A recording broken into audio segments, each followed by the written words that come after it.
I'm in. Let's see what we got. It's all good. Got the light.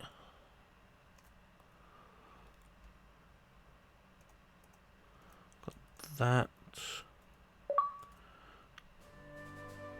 I'm signed in. Lost Odyssey. Let's do this. Sort my headphones out.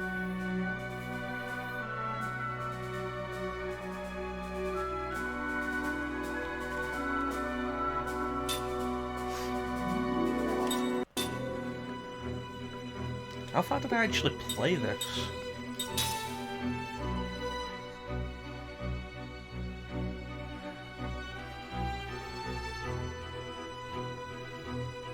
I'm not seeing a new time.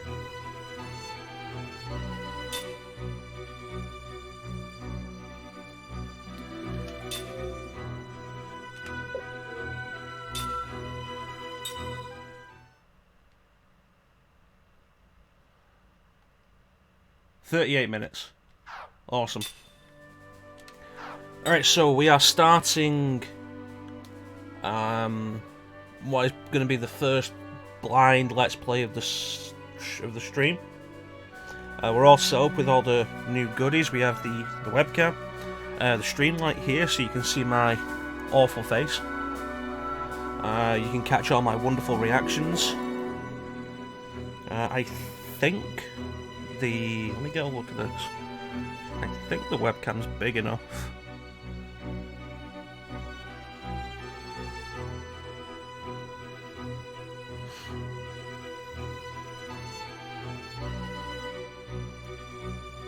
Yeah, it looks big enough.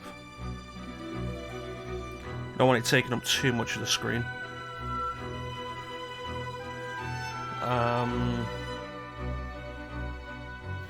Lost Odyssey, I've played this somewhat. This is one of those games I was really interested in when I first got a 360, because this was exclusive to Xbox 360, and I played it for about 5 hours, and that was kind of it. Not because it was bad, but because I have the habit of doing that.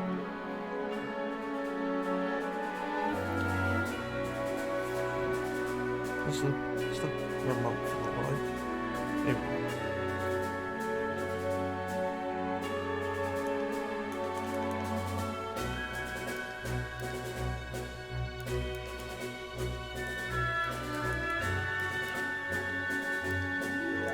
Yeah, it seems alright. Well, like I say, when I got an Xbox 360, there were 4 games I was really interested in picking up that were exclusive, that weren't on PS3. Lost Odyssey, Blue Dragon, Infinite Undiscovery, and The Last Remnant. I have all of them, and I haven't played Last Remnant or Infinite Undiscovery. I played Blue Dragon for about an hour, I played this for about 5. And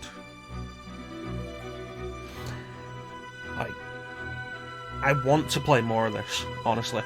And with the stream set up now, what is that? With the stream set up properly now, we've got the webcam. I feel ready for us to do some blind playthroughs. We can catch all the emotion. I remember 1,000 Years of Dreams. I remember I cried at one of these back when I first played this. So you get all the emotion. But let's get this started.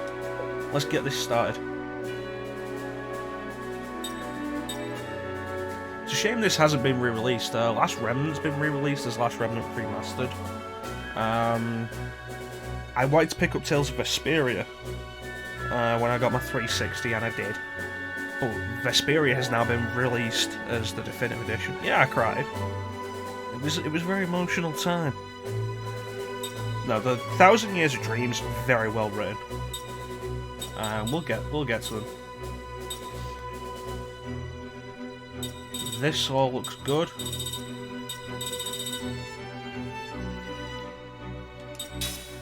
So Lost Odyssey is, I think, the first production of Mistwalker, which is the company Hironobu Sakaguchi set up after he left Square Enix. You could argue this is the real Final Fantasy 13 in some ways.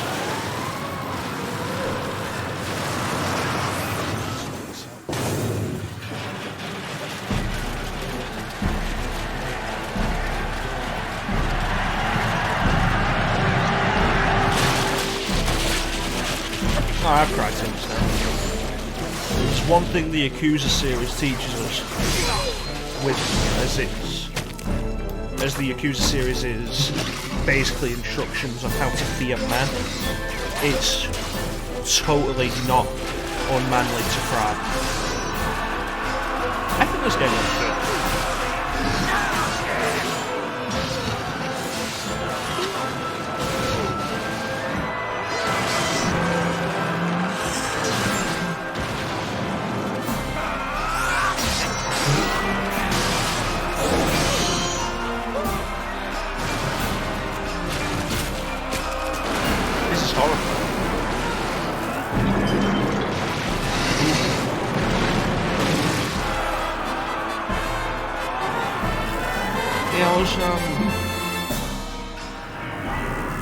I was considering like what to do today, because I said like we're doing the original Final Fantasy or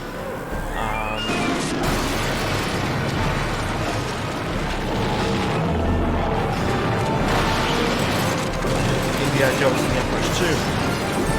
But like with everything set up, with the camera set up, with the lights set up and everything, with us getting the face cam all set up, you can't see me.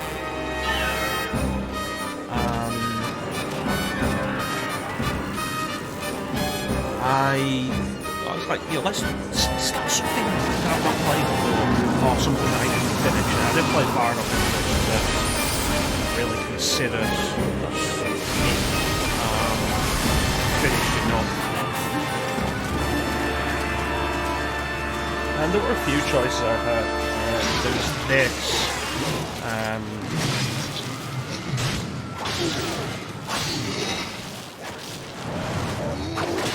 There was Legend of Dragoon. I considered Earthbound.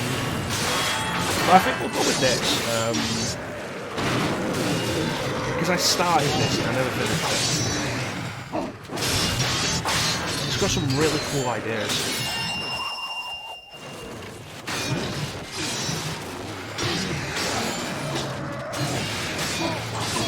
You know, this is some neat choreography.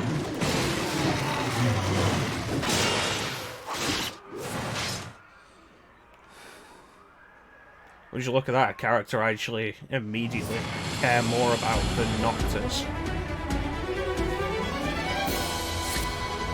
And it's a traditional turn-based JRPG. It's got all the fancy frills and tufts on top of the HD generation, but it's a straight JRPG. Nice.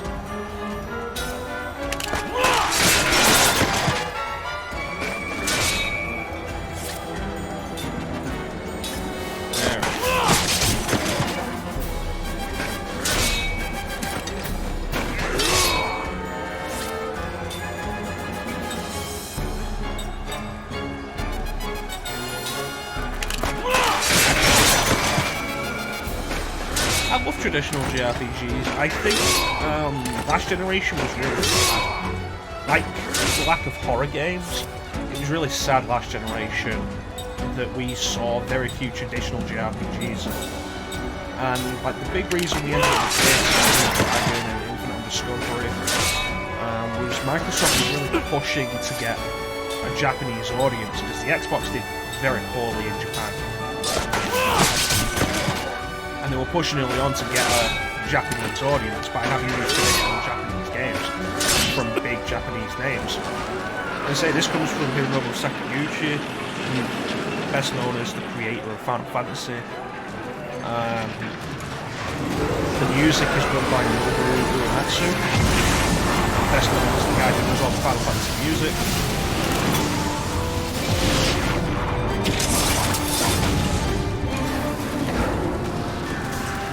dragon, that whole thing. Yeah, it's by. Is it? Oh, let me turn that up there. Is that better? Let me know if that's better. My Blue Dragon, which also was done by Mistwalker,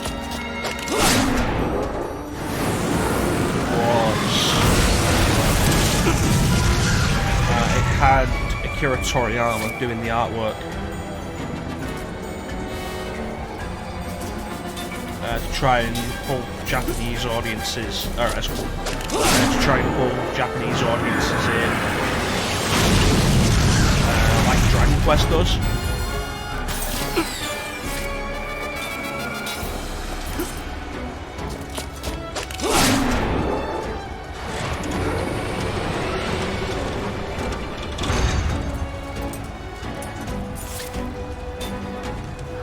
Probably want to defend here.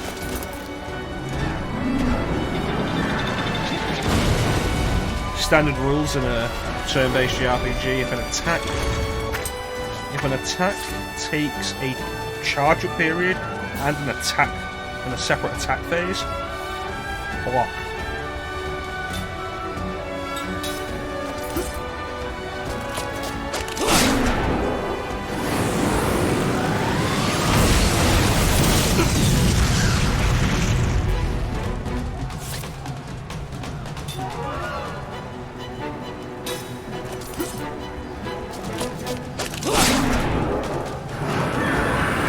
No, it was just the menu theme. It was just the menu theme that got the copyright claim. I always forget what the actual name is we want to call those, because copyright rights and copyright claims are two different things. I always forget the copyright claims is the name of them.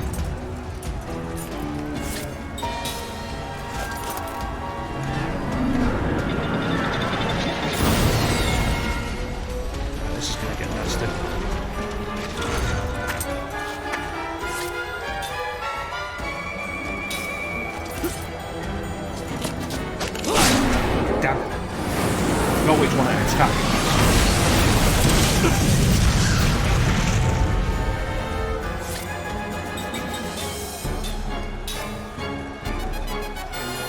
Okay.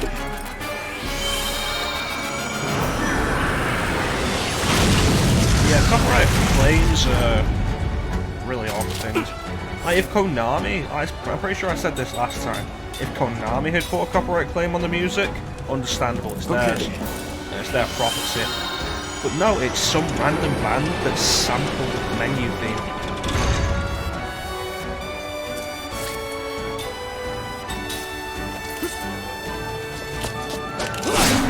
So I think, like pretty much all JRPGs,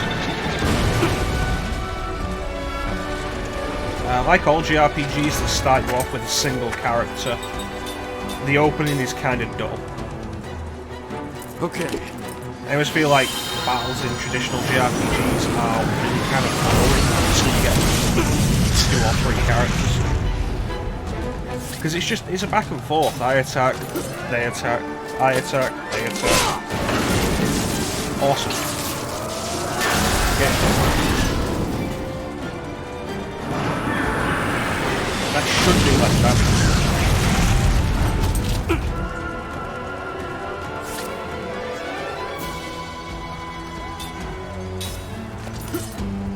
It's always interesting to see what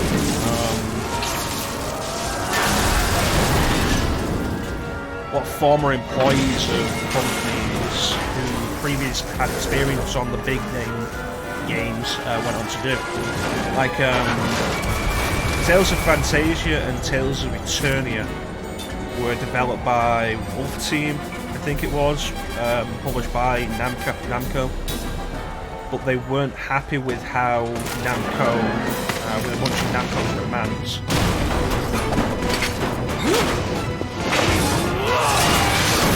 Nice.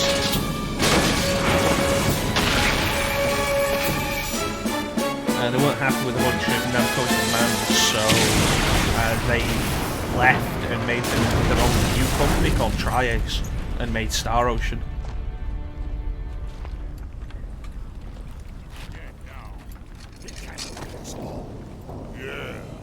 And there's various other examples. The main guy behind the original Fire Emblem games left Intelligent Systems and developed Tearing Saga, which was, I think, going to be called originally Emblem Saga. Nintendo was not happy about that. They sued to try and prevent the release. And they were successful in having the name changed. It went from Emblem Saga to Tearing Saga, but they were not able to keep the game from being released.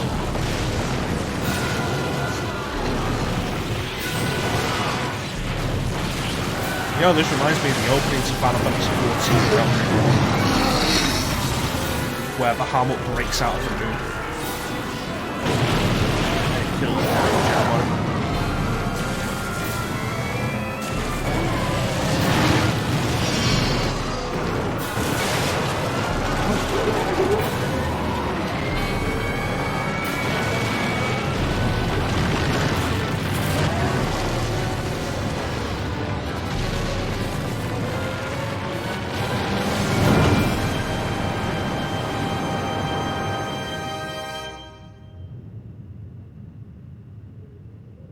You know, you'd think, based on intros to other games, that this is some event in the far past and we're playing as a different character and now we're going to play as possibly the reincarnation of that character.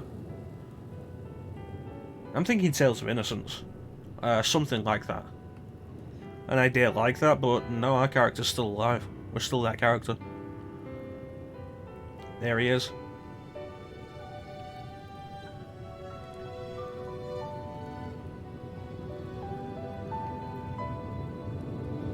So this game, I feel this game's kind of overlooked in a lot of respects. It's an early 360 game,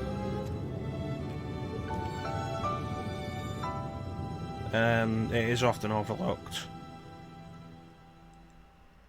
Is it justified that it's overlooked? Is this not a great game? Let's find out. You know what? I like that.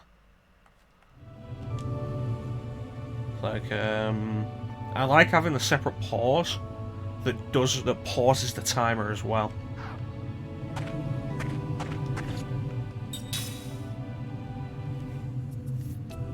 Well, to be fair, even if you died there, it would have been less stupid than Daniel Fortescue. You know, Daniel Fortescue just charged forward and got hit in the eye with an arrow. The first arrow.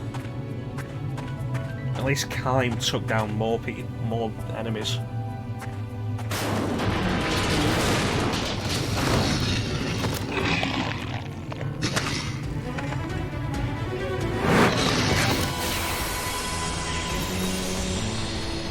Let's take him now. Well, Sakaguchi has got on record saying 9 is his favourite Final Fantasy.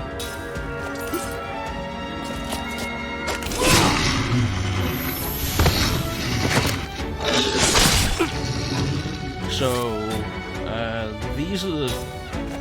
Kent was the side we were against. Only the strong survive.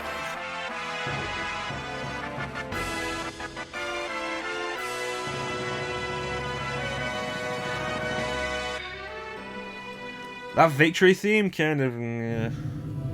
feels like it's trying to figure out what it wants to do and then just gives up. We don't talk about the Phantoms. Come on. Come on, man. Right, some of this stuff should fall apart. There we go. Breaking your stuff. Zoom in function.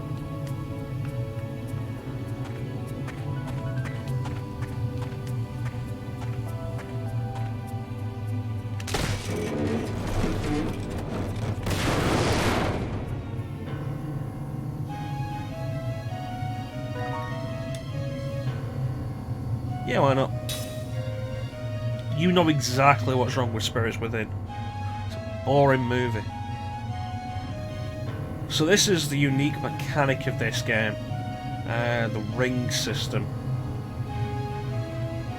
Direct ring battle system adds a certain abilities to your normal attacks.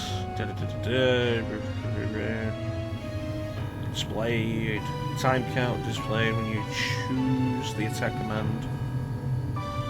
Time count starts, hold down the right trigger, release when the outer ring is directly over the target ring. It's essentially QTEs added to the battle system. Kind of like the revolver's trigger in Final Fantasy VIII.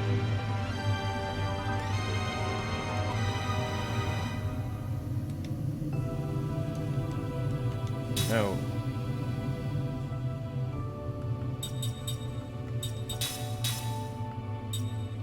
Alright, so we automatically equip that. So the next battle we get into, we will be able to see the ring system.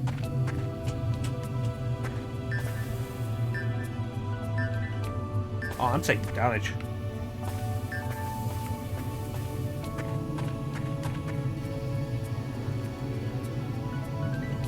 I wasn't overly fond of it as a kid. I didn't like it. I mean, rewatched it since I've grown up. I think it's a boring movie.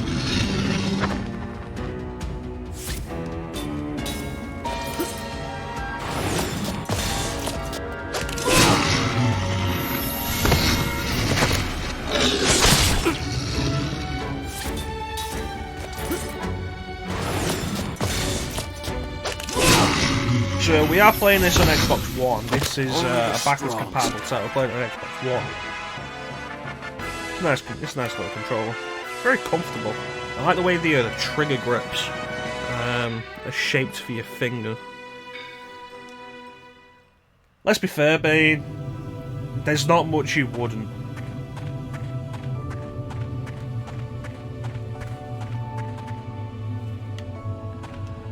Break this. There we go.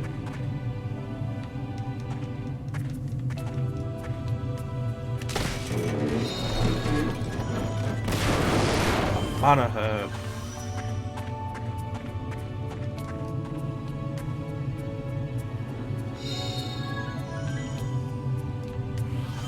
Nameplate, huh? Is that so?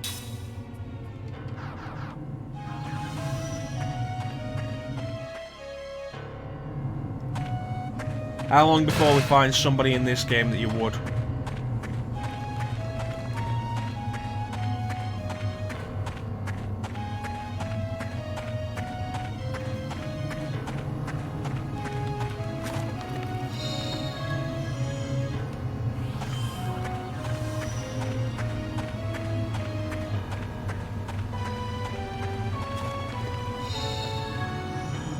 Give it time.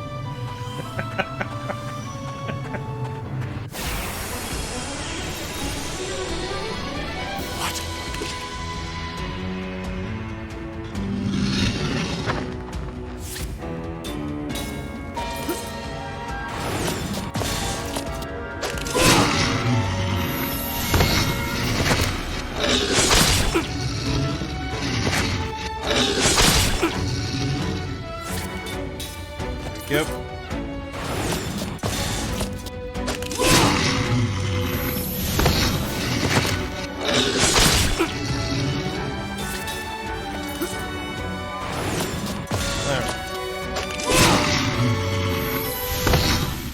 Like So yeah, taking this candy from a baby.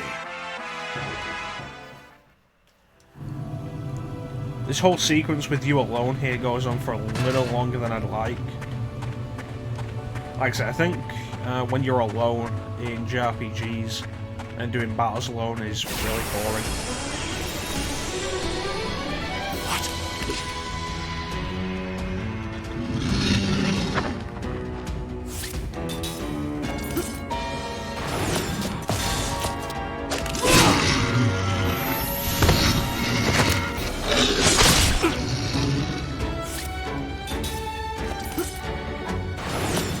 Nice. Only the strong survive. Yeah, the premise of this really interested me, and we'll get to that as we get a little further, because it really hasn't explained it yet.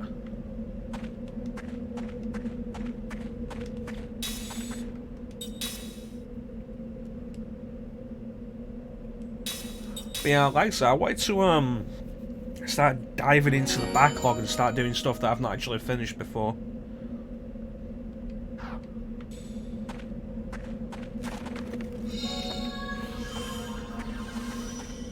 Particularly in a more relaxed setting than the LPs.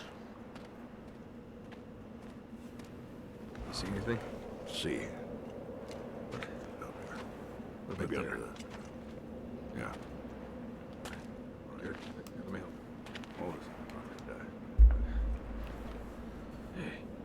Hey, hey, What? that guy over there. He's still alive. Huh? Hey, you! Yes. What about the others? You alone? Apparently. What's your name? Your unit? Second Lieutenant Kai Marganar, Commander, 17th Platoon, Armored Magic Troopers.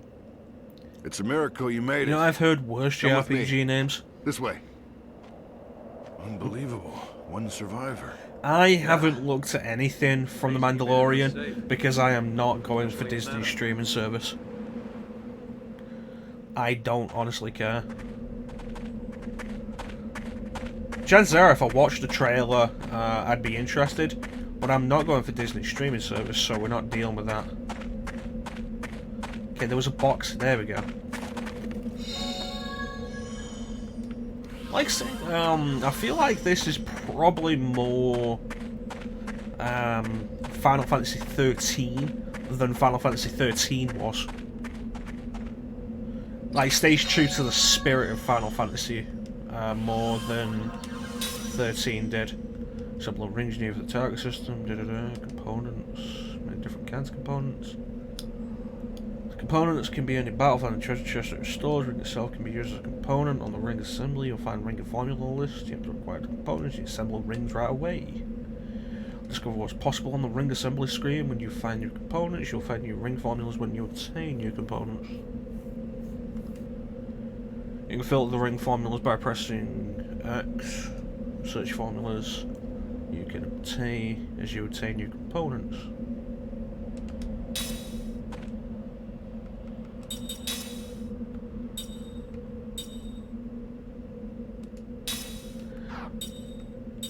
I can make another bruiser ring.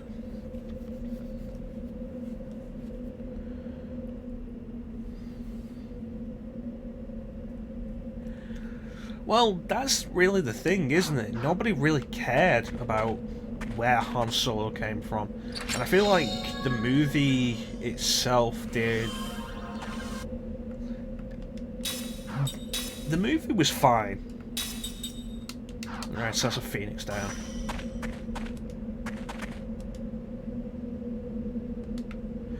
The movie itself was fine.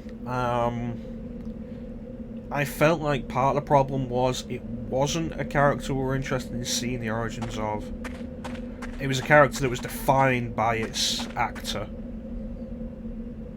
And so, you know, replacing the actor for a younger version, which is always going to be kind of...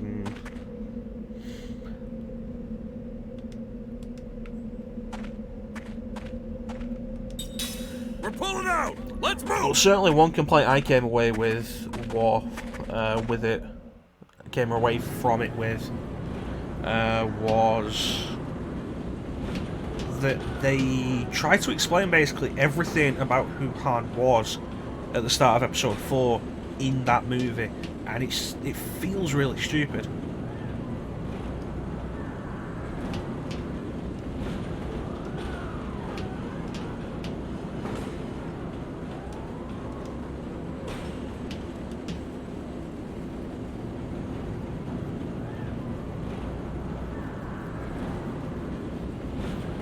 I feel like Solo was fine, but Solo probably...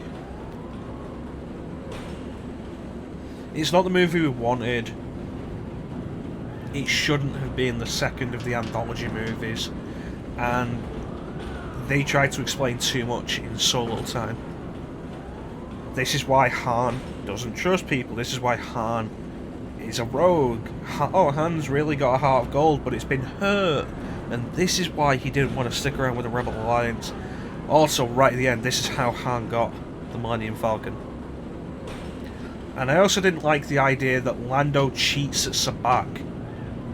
I always thought the big point of it...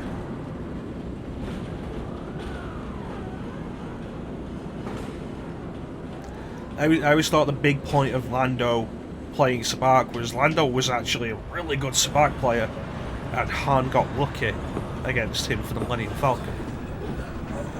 Well, Django was never... In the old EU, Django wasn't a true Mandalorian. He was adopted by a Mandalorian clan.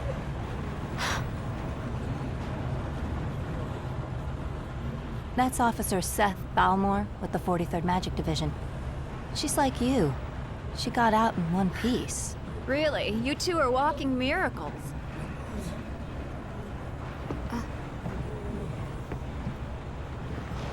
Hey,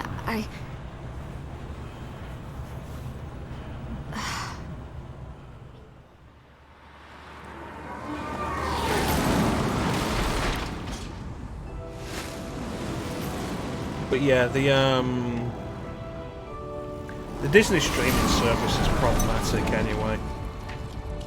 Particularly, they're throwing a bunch of Marvel stuff on there to round out the Marvel movies. Yeah, I was getting a Keystis vibe as well. But, like, they're throwing Marvel stuff on there to round out the Marvel movies, and it's gonna, unlike the Netflix stuff, it's gonna actually matter to the movies. Like, oh, WandaVision is gonna be important for Scarlet Witch's character development. It's gonna come up in the second Doctor Strange movie, which she's gonna be in, and it's like, yeah, no. That just, if anything, makes me less interested in the second Doctor Strange movie. Here's where you because get you're off withholding character development behind a paywall. The Council wishes to hear from a survivor, sir. Sorry, not you, Officer Balmore. hey, I'm a survivor too. The Council has only summoned Lieutenant Argonar. Sit down and shut up.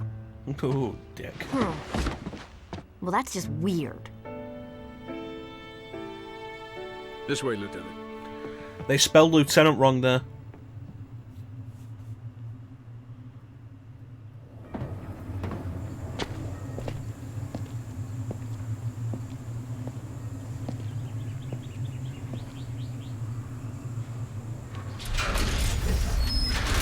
Follow me.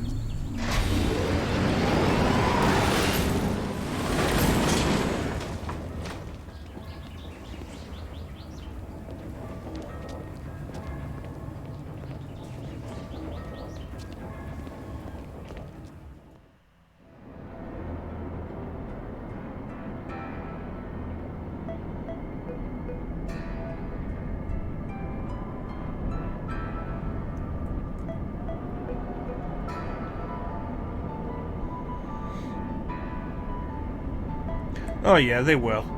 This whole push for everybody to have their own streaming services, it's just going to lead to an increase in piracy, is what it's going to do.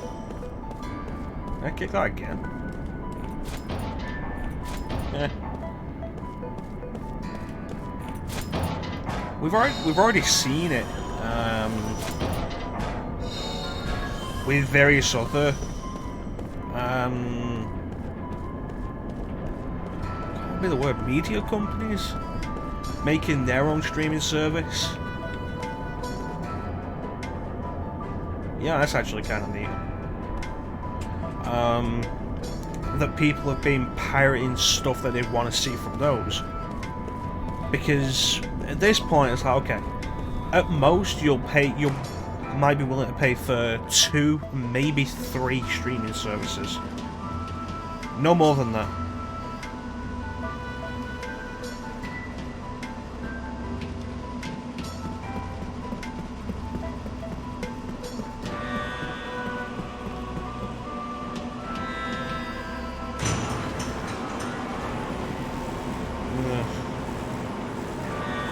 It's going to lead to an increase in piracy.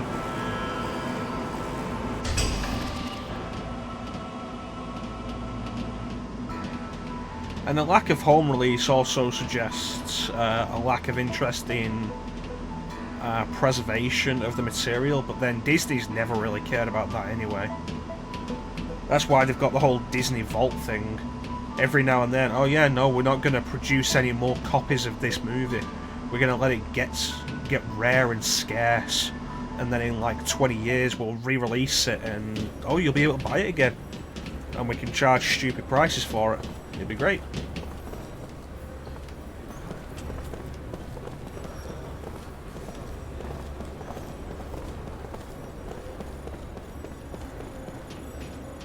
Like, for all the good Disney's done with various ideas and products,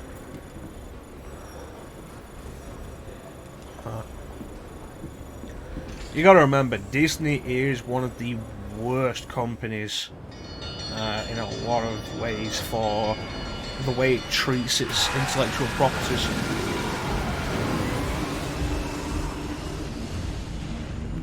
And the fact they just keep buying up more and more is worrying.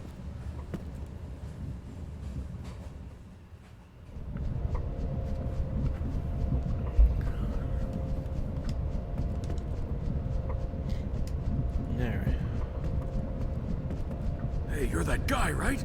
The soldier that can't die.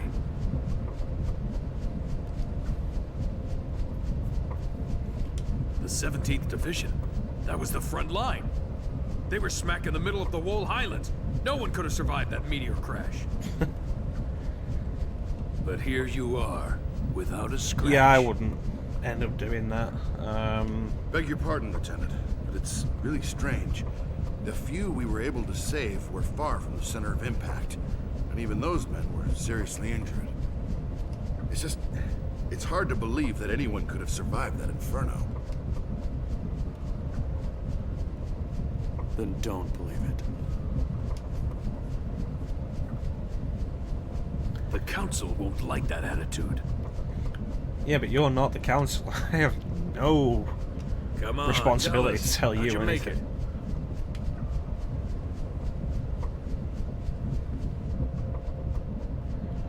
But yeah, depending on how many series there are, I would watch that much in 30 days. I'd end up burned out and then not really appreciating the series.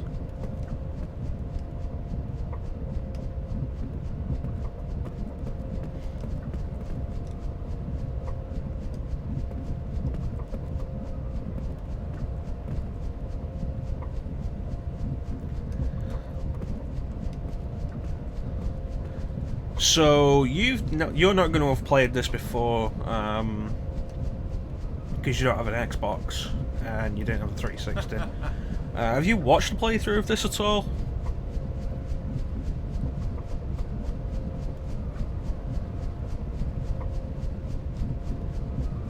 Because I know there was one game I did that you'd never played, but you'd watched a playthrough of.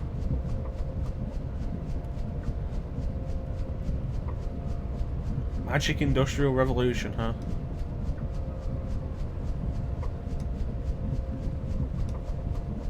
Huh. 10 episode per series, yeah. Oh, you did watch a playthrough of this. No idea how long this is, though. I know it came on 4 discs.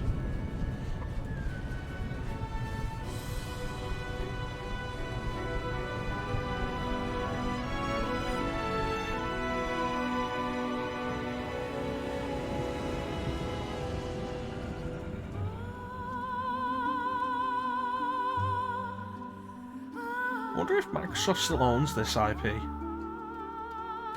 Or if they just published it and didn't... just had an exclusivity contract for an extended period and don't actually own it.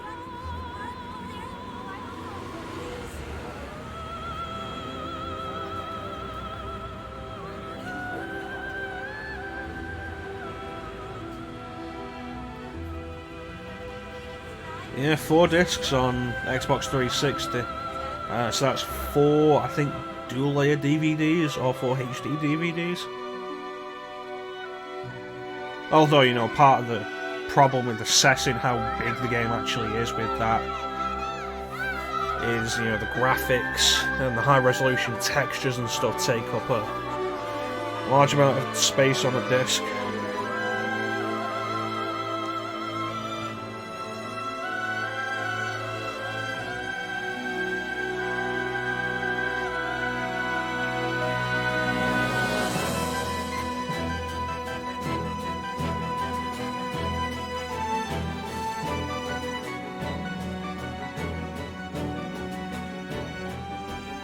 Yeah, maybe one day I'll get around to the last story. The big Mistwalker production on the Wii by Hironobu Sakaguchi.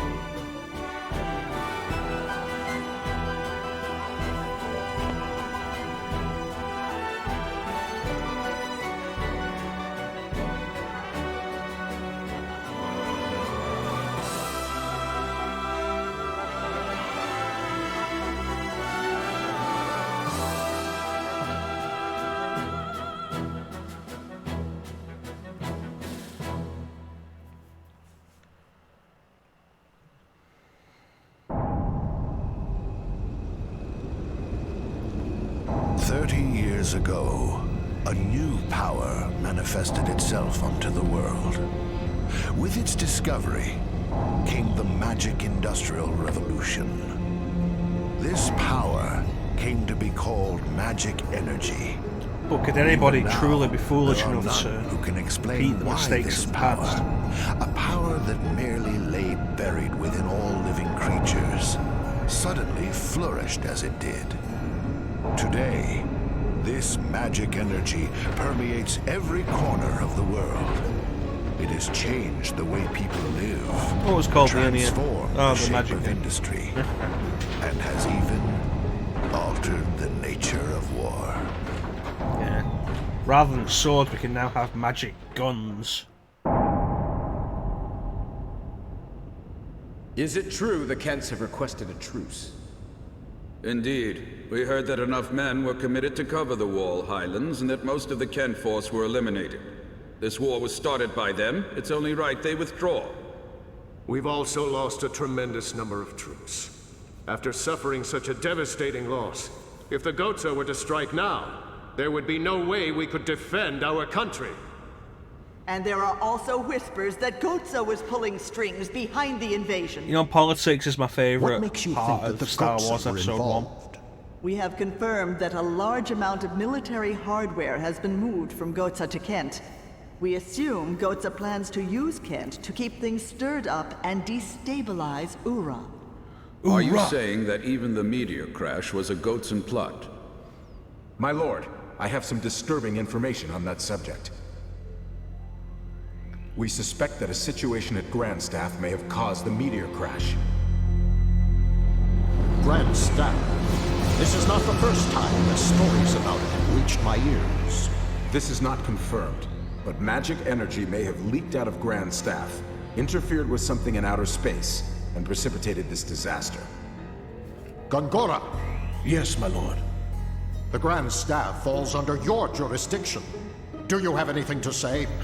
Nothing for the moment. Only Where rubber did baby you get buggy. this Only information? rubber baby buggy. Construction of Grand Staff is going smoothly. Rubber baby buggy bumpers. Now that the forces of Ura have suffered such devastating losses, I think we have no other way to protect our land except with the magic energy that Grandstaff will provide. We should hold off on debating the pros and cons of Grandstaff until we've thoroughly reviewed the world's current situation. What you say makes sense. But our plan to use magic energy Anakin, is a double-edged my sword. allegiance is to the With all Republic, sorts of to rumors flying democracy. around, we might want to halt construction of Grandstaff. What? Only temporarily. As soon as it's clear that Grandstaff had nothing to do with the meteor collision, we'll resume construction immediately, Gongora. I think an investigation would be prudent.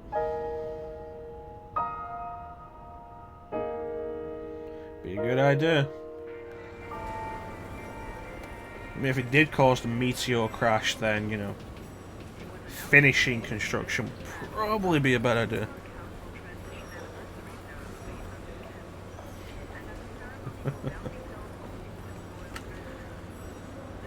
Where am I going?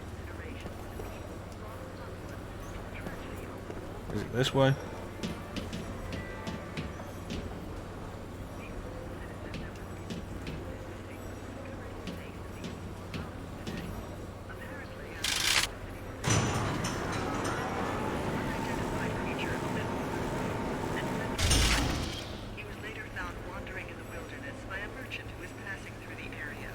Meteor in 7. Meteor being the ultimate magic in 4. A guard who patrols the outer wall of the city warned that there are many magical creatures in the wilderness, making it extremely dangerous for the general public to venture out of the city. I wouldn't have called what happened in 9 a Meteor. Today marked the initial trial run of a brand new magical engine at the factory in Ura. This factory has been working on Final Fantasy VIII, it was a moon, not a meteor. With the lunar cry. much more advanced train in the very near future. Northern nation Gotza has already completed development of their own magic train, and up until now there has been criticism that our own Ura research was falling behind. However, this new development has rendered that Oh, I forget about that. That's a fair point. present in the unveiling of this new technology, asking many questions about the new development. Get moving as we stand in your way. Thanks, guys. Yeah, I wouldn't have said 9 was a meteor situation. Okay, guys, I don't know which way we're going.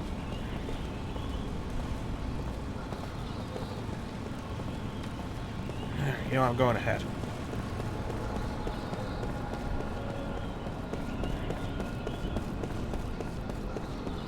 Ain't got time to waste with you fools.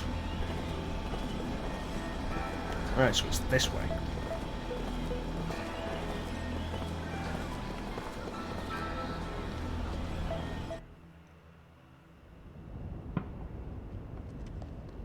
Meanwhile, Well done. at the Legion of Doom. Melee.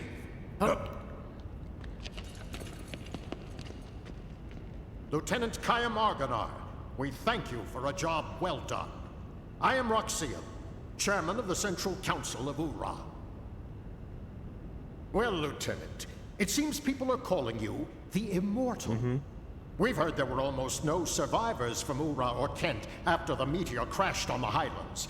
And yet, you appear to be unharmed, even though you were presumably at the precise point of impact.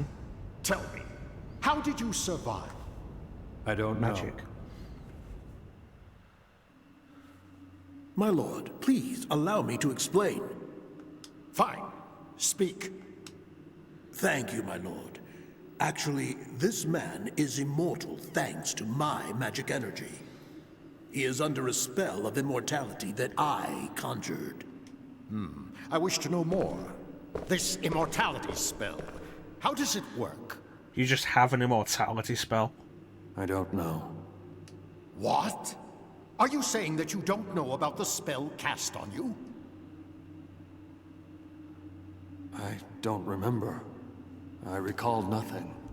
My lord, this man has lost his memory. However, he is skilled in magic energy.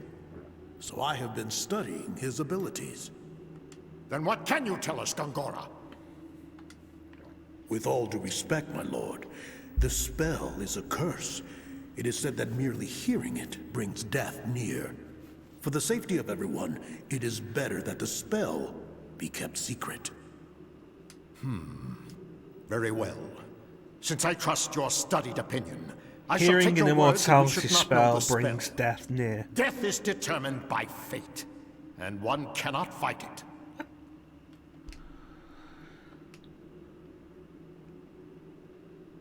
Lieutenant, since it seems that you cannot be killed, the Council would like to bestow a special mission on you. Okay. We want you to go to Grandstaff. My lord, Gongora, you cannot keep this hidden any longer. Till now, construction has been left up to you, but we've lost contact with the site. Wait, what? it's just that... Gongora! Until we can confirm that Grandstaff project is safe, construction shall be suspended. How can you do anything with construction Yes, if my you've lord. lost contact with the people there? So now, Lieutenant Argonar.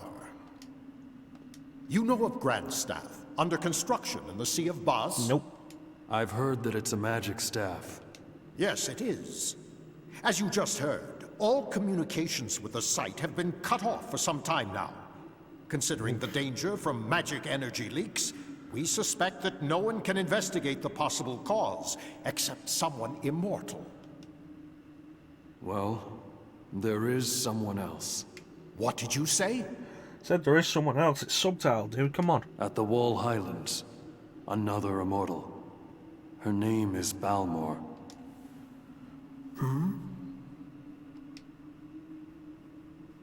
Well then, this other one shall accompany you. I shall summon her. Quickly, make the arrangements. Right away, my lord. My lord. Oh, but it's a pardon big me for magic saying staff. this, but I'm building Grandstaff for the sake of our nation and its people. Enough! We will await Kayam's return and report. Of course, my lord. You are dismissed, Lieutenant.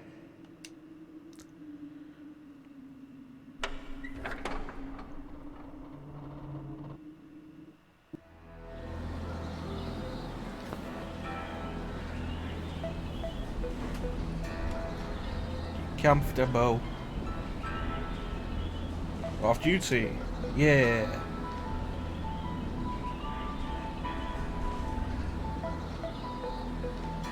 Check the location of inns and shops with navigation map. You can also zoom in and out while pressing the back button. Press the back button. You know, that's not the kind of zooming in and out I was actually hoping for.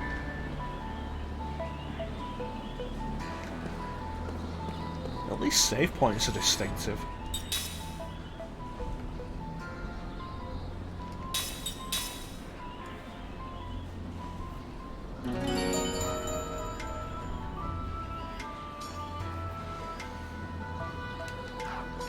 There, off we go.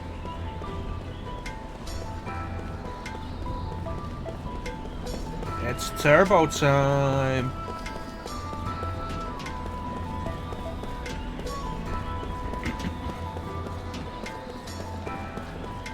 No, your husband's dead.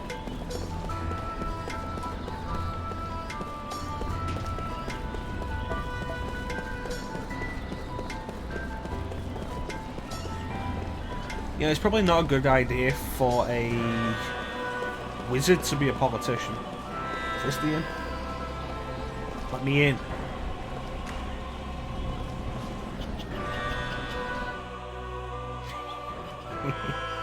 Oh, it's an armor shop. Well, we can leave that. How much money do we have? 735 gold. Not gil. It's gold.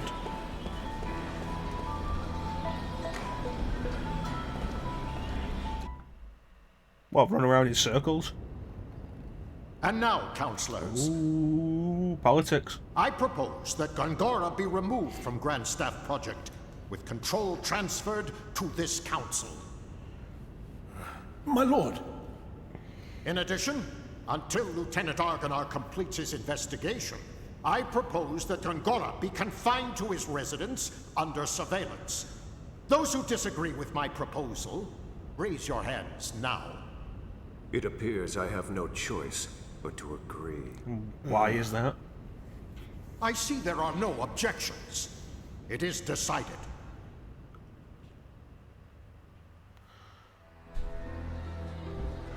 Yeah, a sprint function's something that could really be used in more JRPGs. This is fine, but then I'd like to go to bed, please. Thank you. As Kaim slips into deep sleep, his dream unfolds. A dream or his past. At this moment, there is no way he could know.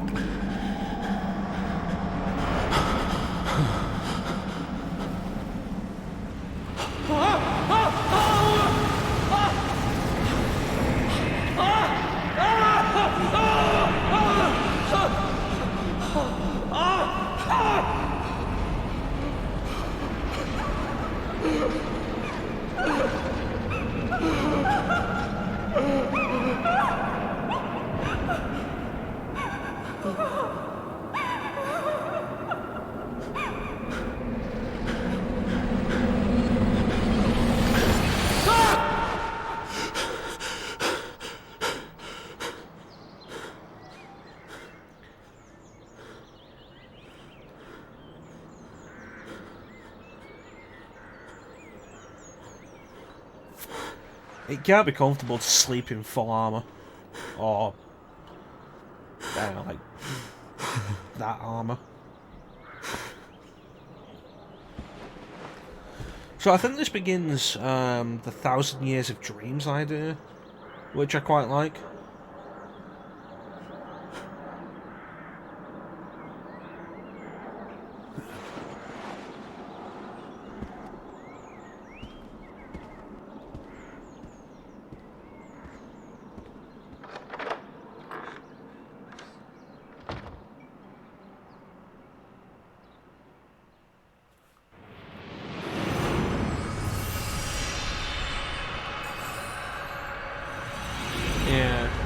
The 1,000 Years of Dreams, which I think was released as a standalone book.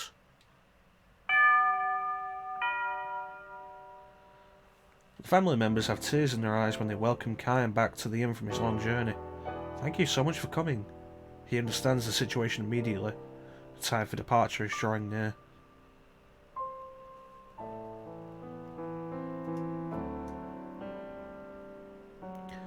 Too soon. Too soon. But still, he knows this day would have to come sometime, and not in the distant future. I might never see you again, she said to him, with a sad smile when he left on his journey, her smiling face almost transparent in its whiteness, so fragile and therefore indescribably beautiful as she lay in bed. May I see Hannah now, he asks. The innkeeper gives him a tiny nod and says, I don't think she'll know who you are, though. She hasn't opened her eyes since last night, he warns Kyan. You can tell from the slight movement of her chest that she's clinging to a frail thread of life, but it could snap at any moment. It's such a shame. I know you've made a special point to come here for her. Another tear glides down the wife's cheek. Never mind, it's fine, Kyan says. He's been present at innumerable deaths, and his experience has taught him much. Death takes away the power of speech first of all, then the ability to see. What remains alive to the very end, however, is the power to hear. Even though the person has lost consciousness, it is by no means unusual for the voices of the family to bring forth smiles or tears. Kyan puts his arm around the woman's shoulder and says, I have lots of travel stories to tell her. I've been looking forward to this my whole time on the road. Instead of smiling, the woman releases another large tear and nods to Kyan. And Hannah was so looking forward to hearing your stories. Her sobs almost drown out her words. The innkeeper says, I wish I could urge you to rest up from your travels before you see her, but Kyan interrupts his apologies. Of course, I'll see her right away. There is very little time left. Hannah, the only daughter of the innkeeper and his wife, will probably breathe her last before the sun comes up. Kyan lowers his pack to the floor and quietly opens the door to Hannah's room. Hannah was frail from birth. Far from enjoying the opportunity to travel, she rarely left the town or even the neighbourhood in which she was born and raised. The child would probably not live to adulthood, the doctor told her parents. To this tiny girl with extraordinarily beautiful doll-like features, the gods had dealt an all too sad destiny.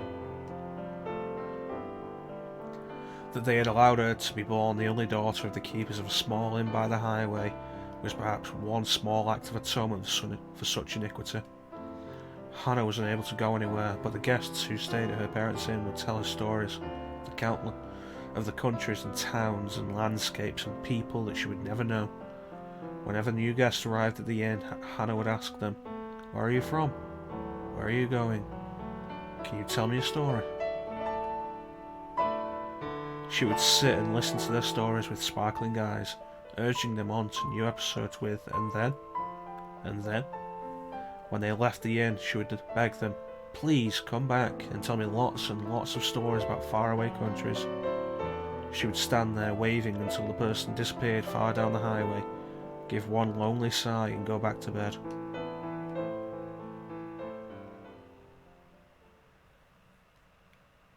Hannah is sound asleep. No one else is in the room, perhaps an indication that she's long since passed the stage where doctors can do anything for her. Kyan sits down in the chair next to the bed and says with a smile, Hello, Hannah. I am back.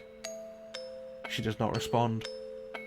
Her little chest, still without the swelling of a grown woman, rises and falls almost imperceptibly. I went far across the ocean this time, he tells her. The ocean, on the side where the sun comes up. I took a boat from the harbour way, way, way far beyond the mountains you can see from this window. And I was on the sea from the time until the moon was perfectly round, till it got smaller and smaller, and then bigger and bigger, until it was full again. There was nothing but the ocean, as far as the eye could see. Just the sea and the sky. Can you imagine it, Hannah? You've never seen the ocean, but I'm sure people have told you about it. It's like a big, huge, endless puzzle. Kai chuckles to himself, and it seems to him that Hannah's pale white cheek moves slightly. She can hear him. Even if she cannot speak or see, her ears are still alive. Believing and hoping this to be true, Kai continues with the story of his travels. He speaks no words of parting. As always with Hannah, Kai smiles with a special gentleness he's never shown to anyone else. And he goes on telling his tales with a bright voice, sometimes even accompanying his story with exaggerated gestures. He tells her about the blue ocean. He tells her about the blue sky. He says nothing about the violent sea battle that stained the ocean red. He never tells her about those things. Hannah was still a tiny girl when Kai first visited the inn. When she asked him, "Where are you from? And will you tell me some stories?" with her childish pronunciation and innocent smile, Kai felt a soft glow in his chest. At the time, he was returning from a battle. More precisely, he had ended one battle and was on his way to the next. His life consisted of travelling from one battlefield to another, and nothing about that has changed to this day. He has taken the lives of countless enemy troops and witnessed the deaths of countless comrades on the battlefield. Moreover, the only thing separating enemies from comrades is the slightest stroke of fortune. Had the gears of destiny turned in a slightly different way, his enemies would have been comrades and his comrades' enemies. This is the fate of the mercenary. He was spiritually worn down back then and feeling unbearably lonely. As a possessor of eternal life, Kaim had no fear of death, which was precisely why each of the soldiers' faces distorted in fear, and why each face of a man who died in agony was burned permanently into his brain. Ordinarily, he would spend the nights on the road drinking, immersing himself in an alcoholic stupor, or pretending to. He was trying to make himself forget the unforgettable. When, however, he saw Hannah's smile as she begged him for stories about his long journey, he felt a far warmer and deeper comfort than he could ever obtain from liquor. He told her many things, about a beautiful flower he discovered on the battlefield, about the bewitching beauty of the mist filling the forest the night before the final battle, about the marvellous taste of the spring water in a ravine where he and his men had fled after losing the battle, about a vast and bottomless sky he saw after a battle. He never told her anything sad. He kept his mouth shut about the human ugliness and stupidity he witnessed endlessly on the battlefield. He concealed his position as a mercenary from her, kept silent regarding his reasons for travelling constantly, and spoke only of things that were beautiful and sweet and lovely. He sees now that he told Hannah only beautiful stories of the road like this, not so much out of concern for her purity, but for his own sake. Staying in the inn where Hannah waited to see him turned out to be one of Kaim's small pleasures in life. Telling her about the memories he brought back from his journeys, he felt some degree of salvation, however slight. 5 years, 10 years, his friendship with the girl continued.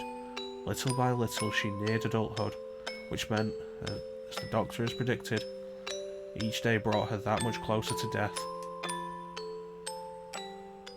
And now, Kaim ends the last travel story he will share with her. He can never see her again, can never tell her stories again.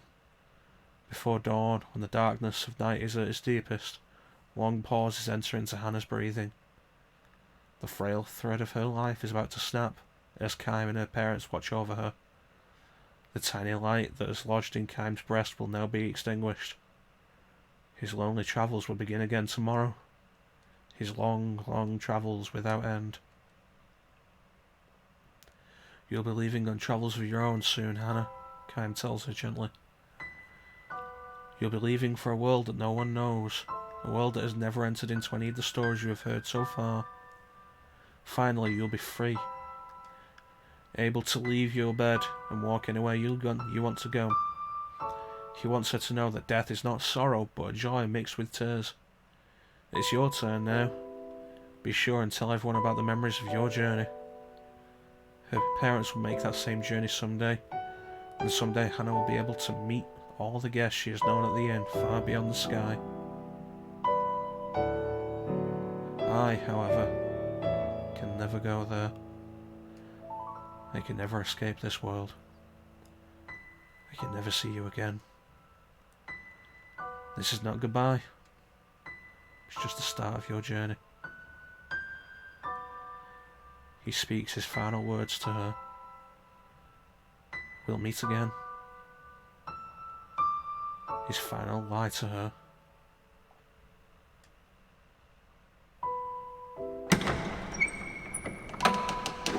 Hannah makes her departure. Her face is transfused with a tranquil smile, as if she's just said, "See you soon." Her eyes will never open again. A single tear glides slowly down her cheek. The end.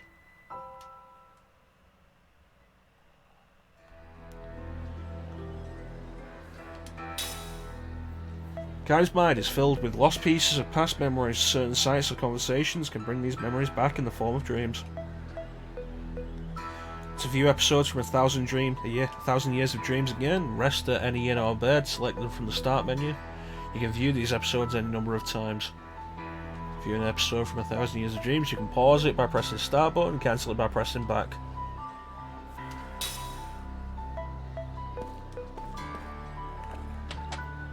Yeah, I like the 1,000 Years of Dreams idea. The idea that Kaim, as an immortal, has been around for so long and he has so much of a past that we can get glimpses of. I think it's a really good idea.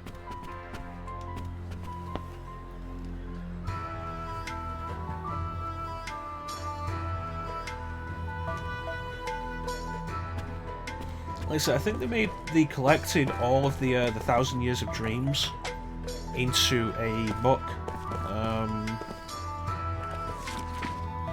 Not sure if you can get it in English.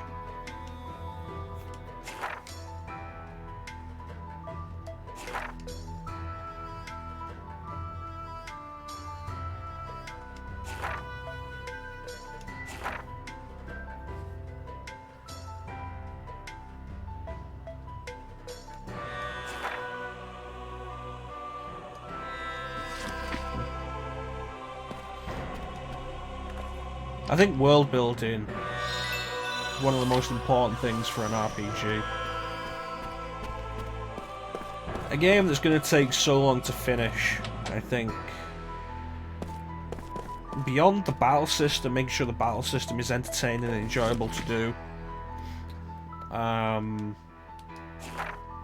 think world building is one of the most important things, because without the world building, why should I spend 50 plus hours on this game? The gameplay might be fine, but I could be doing other things, other more interesting things.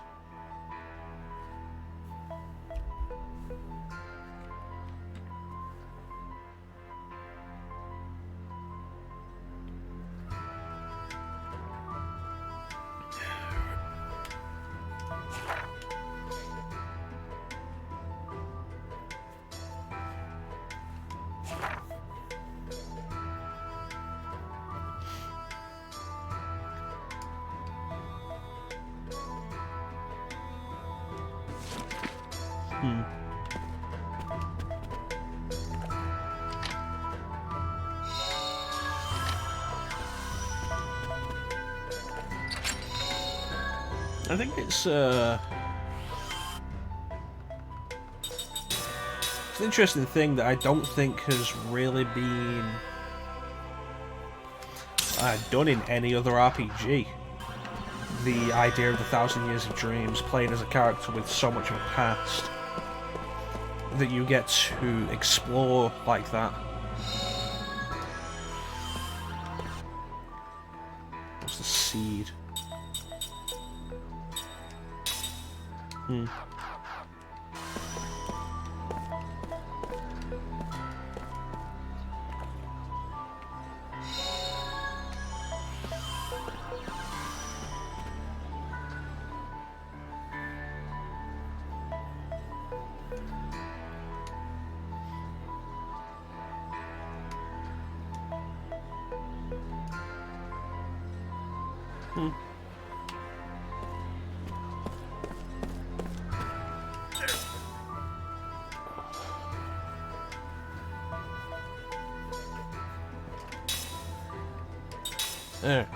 Let's try and actually get somewhere.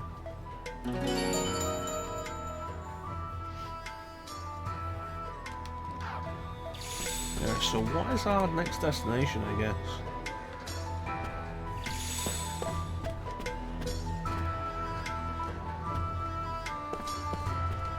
Where does this go?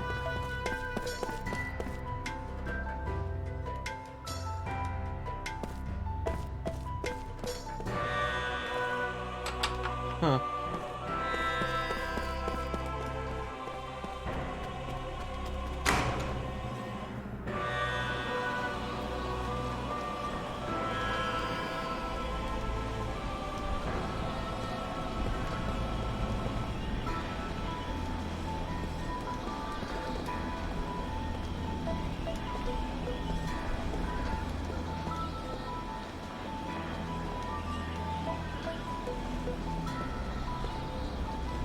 Let's check out Gongora's mansion then.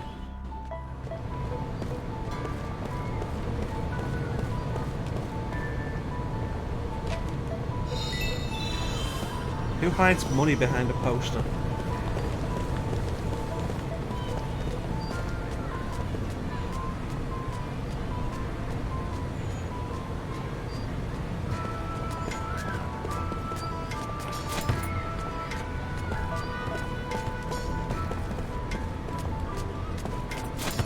Ha! Got him.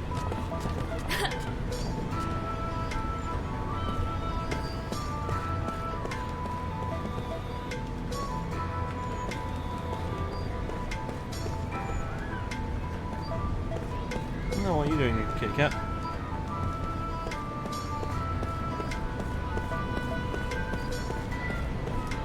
Alright, Gongora's mansion should be over there.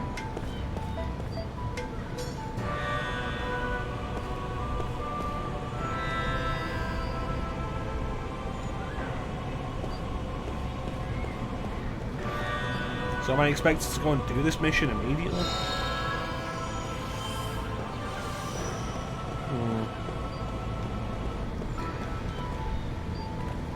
I wonder.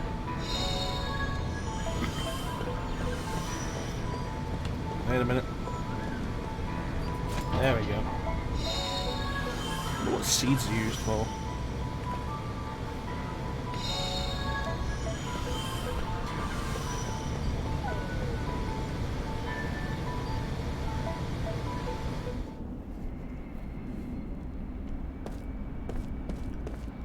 You know, this seems less like a mansion and more like, you know, some sort of research center, maybe?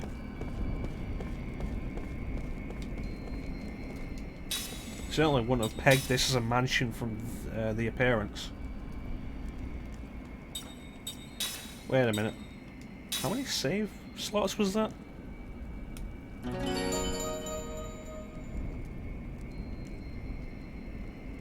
20. I thought it was a weird number then.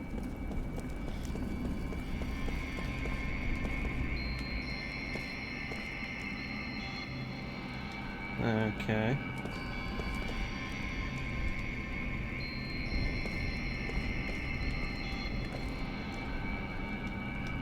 Well, I guess we're not going in here right now. Maybe I need to go and see the council then.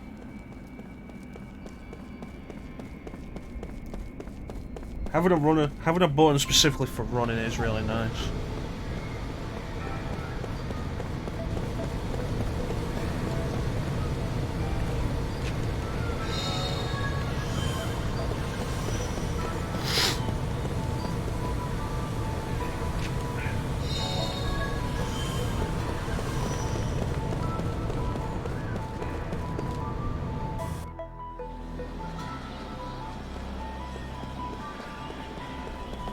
Oh, there we go. All I have to do is walk down the street in the other direction. Whoop, sorry. Oh, look out.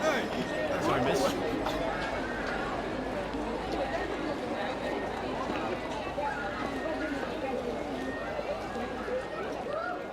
Just have mirrors on the street.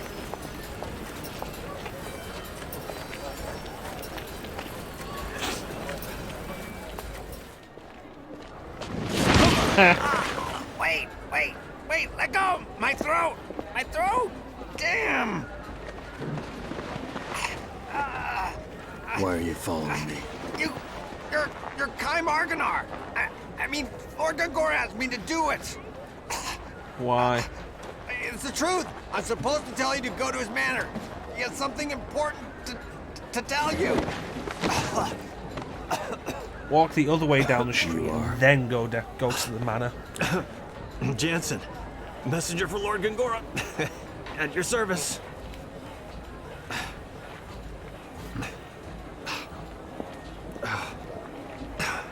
Man, what an attitude. Jeez whiz.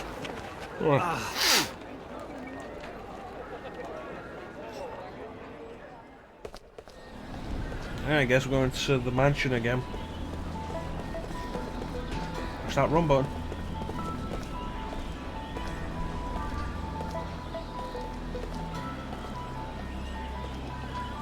Okay.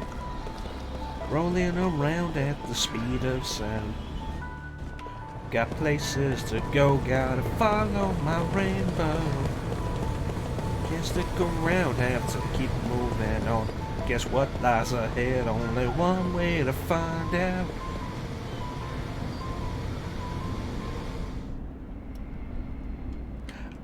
I don't care what lies ahead. No time for guessing, follow my plan instead.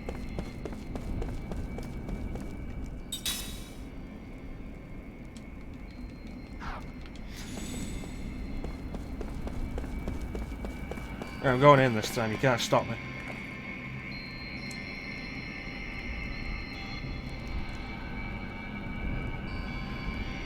The minute you turn around, guard, I'm gonna take your head. Interrupted me. House arrest is going too far. I have firmly opposed Roxian on this. Do not despair, Gongora. Thank you, Your Majesty. It is much more than I could have asked. Your father would have been pleased. I could never fill my father's shoes. And now that Ura is a republic, I am simply a citizen like everyone else. I am no longer Your Majesty. I respect the royal blood that flows in your veins. It is only fitting that I offer the respect you're due. Do not be foolish. Respect isn't People will earned through think you're a blood. dissident who wants to restore the monarchy. I'm truly happy that you have come to see me. You've always been so kind. You taught me the rudiments of magic. I cannot help but be kind to you in return. I cannot understand Roxian. I believe he intends to stop work on Grand Staff. What gave it away? Was it him saying that we're going to stop work on Grand Staff? It makes me angry, Gongora. Our entire nation has benefited from magic energy, yet he does not understand the significance of Grand Staff. If we can increase magic energy with Grand Staff, just think how much better our people's lives would be. We would no longer need soldiers. You have seen the future of Ura, and how Grand Staff can make it happen. Roxian's vision is too narrow for our nation to grow. I am sorry you had to witness that. There is no need to apologize. I'm happy Your Highness understands. But even if they stop we're gonna Grand have a Staff, coup. we could develop a newer and far better magic engine. Please let me know what you need, Gongora. I can help you. I am unworthy, Your Highness.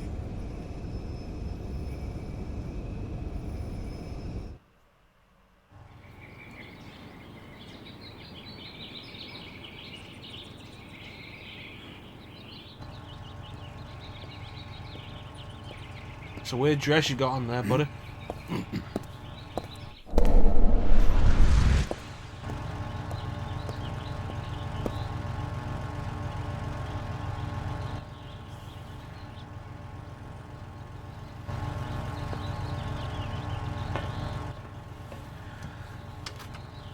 Please, go in.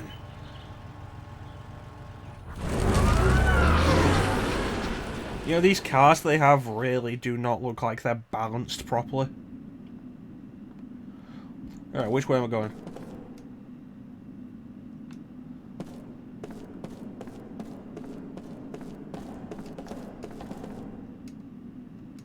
That's cool. How do I get there?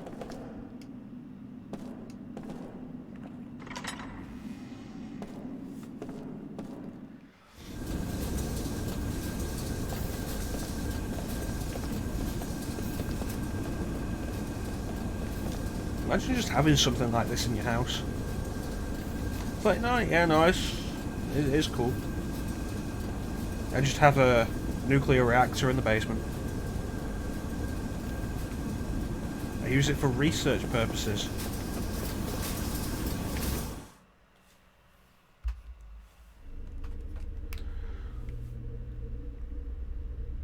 That woman. How could she be in Ura without me knowing? Well, that bodes well.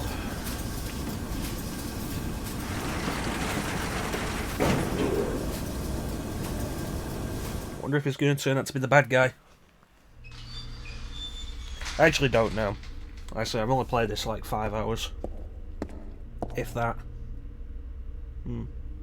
Good, you're here. Yep. I see that you're here as well. I asked you here for only one reason. Your hand smells like you've washed it recently. I'm glad. Hold on. What is it? There's a guy hiding really poorly in behind a pillar over there. Oh no, great, here he comes. Hey, whoa, hey, you are really short-tempered. Hey, I don't have a sword, okay? Easy. Why are you here? I told you I'm just a messenger. I came to see if you really come or not, which you have, so that's good.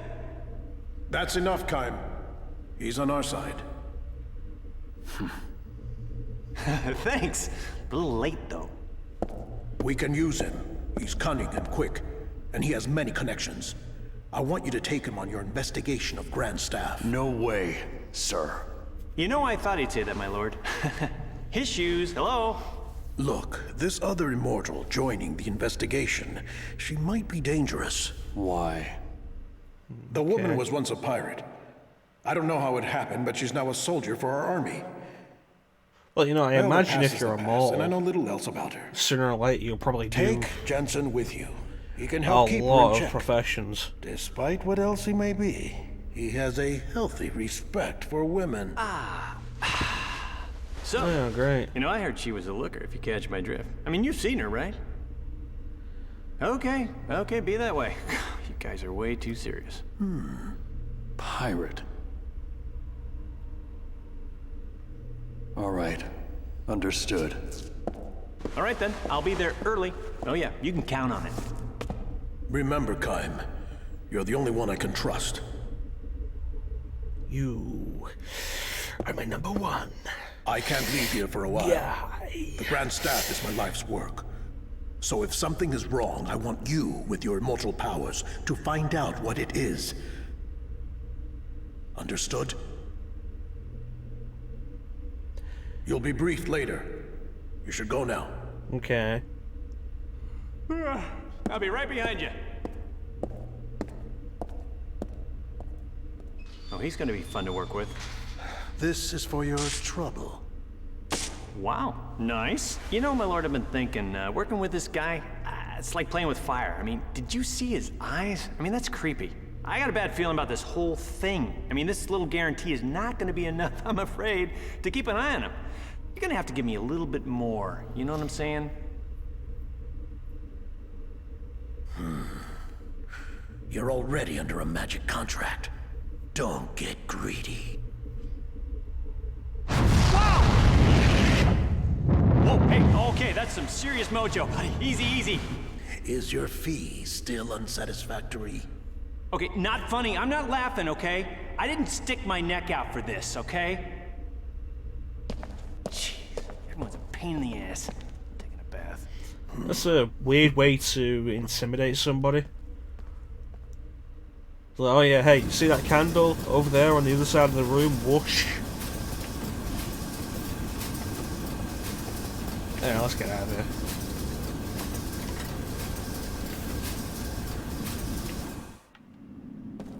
What you got to say? Frame rate dropped there for a minute.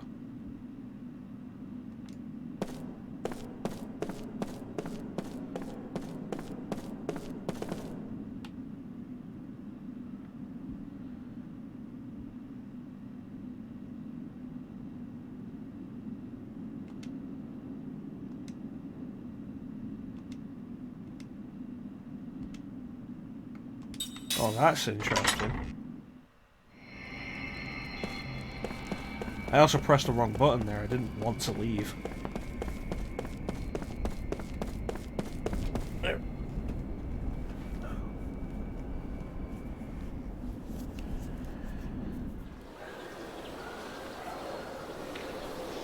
Well, well, well. Look who it is.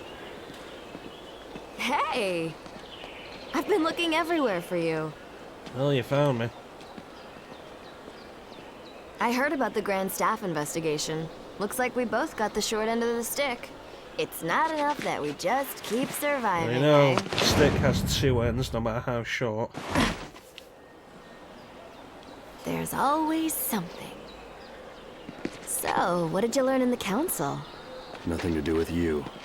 Oh, really? Say, haven't we met somewhere before? Yeah, we were both on the bus. Nothing to worry about if you can't remember. Neither can I. You too, huh? I can't recall a thing. All I know is that my name seems to be Seth Balmore. People say I used to be a pirate. Isn't it strange that both of us lost our memory and are immortal? That is strange. Maybe we met a long time ago. I sort of get that feeling when I look at you. When we met before, were we enemies? Or allies? Or maybe even lovers? Looking forward to starting our journey tomorrow, Kaim Argonar. Tomorrow? You still haven't been contacted by the council? You set out for Grand Staff tomorrow morning. I thought you would have heard by now. Oh, and by the way, I'll be joining you on your little trip. So you are going with me then? Being late is strictly forbidden.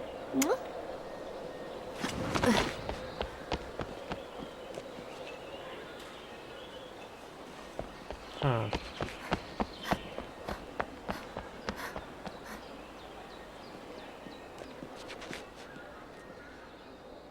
Interesting.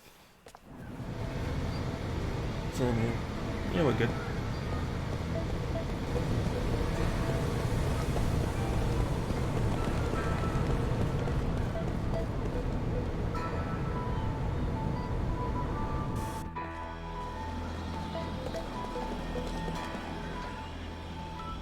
Okay. We get her in a party and then it'll be worth going to the weapons shop. I don't want to be trying to predict what we're having.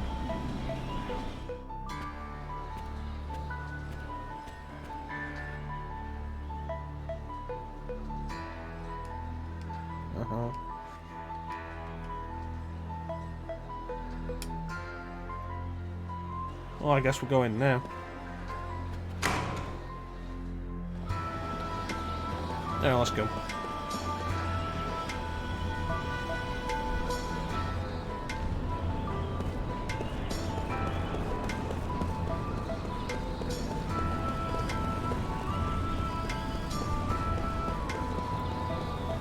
Take the monorail. What's that name? Monorail. One more time. Monorail. Monorail. Mono. Do.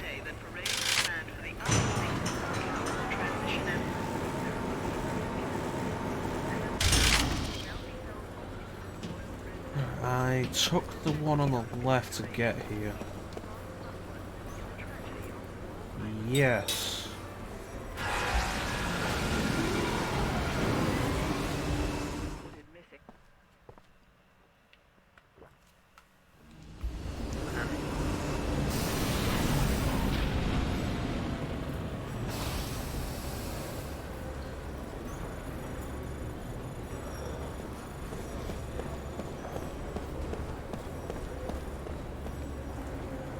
Go.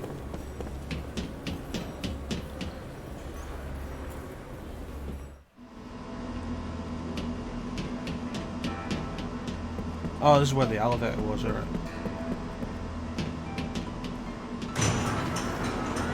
Well, I go. I was like, did I go the wrong way? Into a dead end?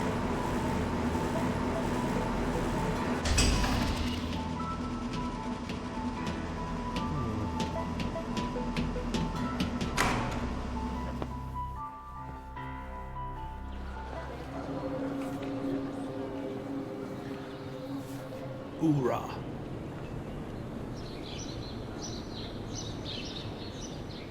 Why aren't we leaving? We should have already been gone by now.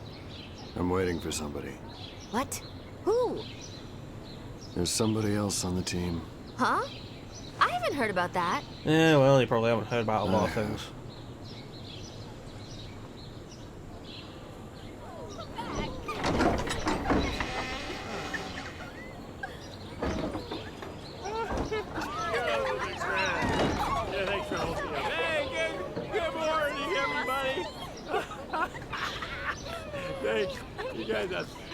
What the?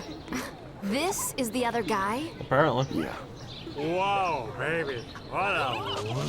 I can't believe my luck. Reeks of booze. Why are you late?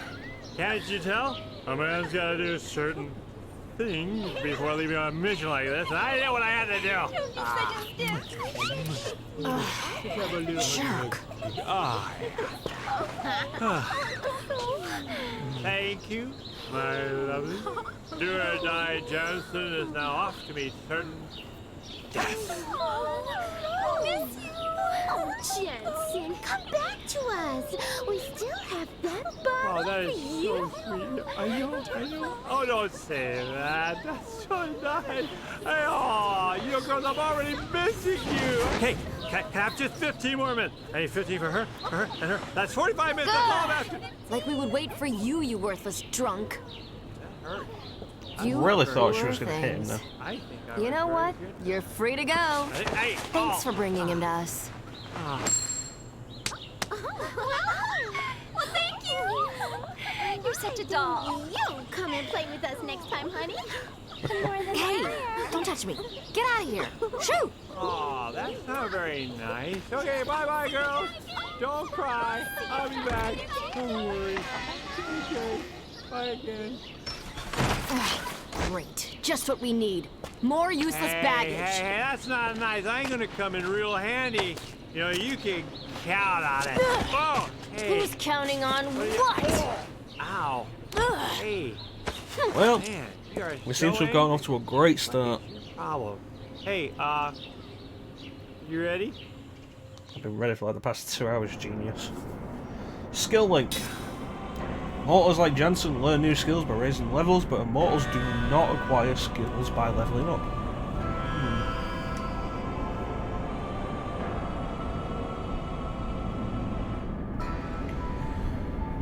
Mortals can learn skills from mortals using skill link. Configure skill link from the skill menu.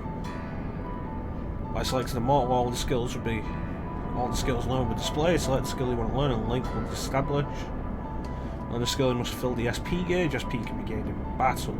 An immortal using skill link with a mortal can only learn SP towards the link skill if they are both in the formation. After using the skill link, don't forget to set the battle formation. Skills can also be learned from accessories. Some accessories grant the user effect of a skill simply by equipping them. Learn skills from Immortals will not be effective until you assign them in skill slots. Immortals can use the skills assigned in the skill slots. Do not forget to assign the skills you want to use in here. That's an interesting mechanic.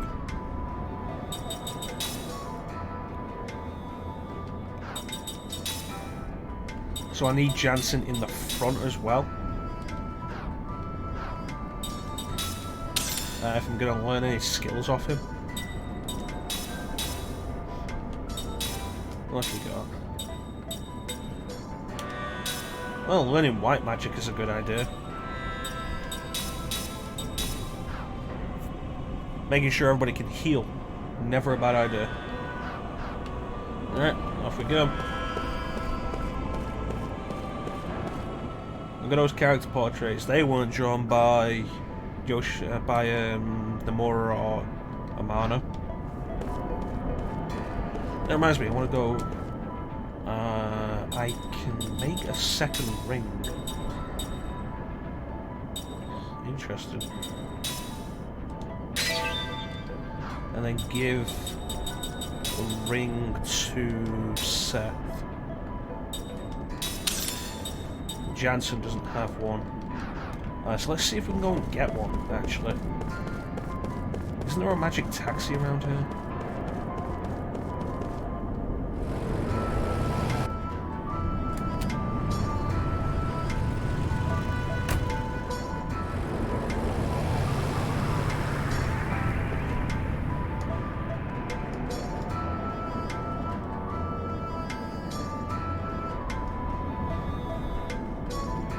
Oh, cool.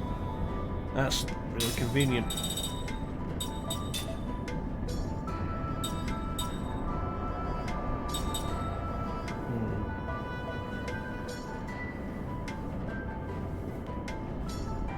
Let's see.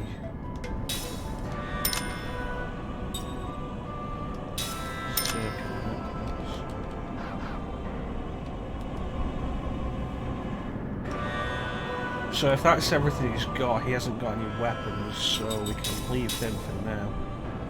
Holy Knight Charm, critical defense boost.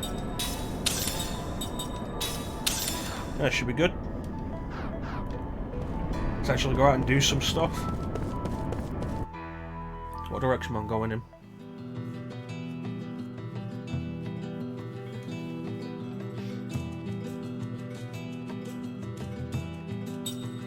Here, we're going here.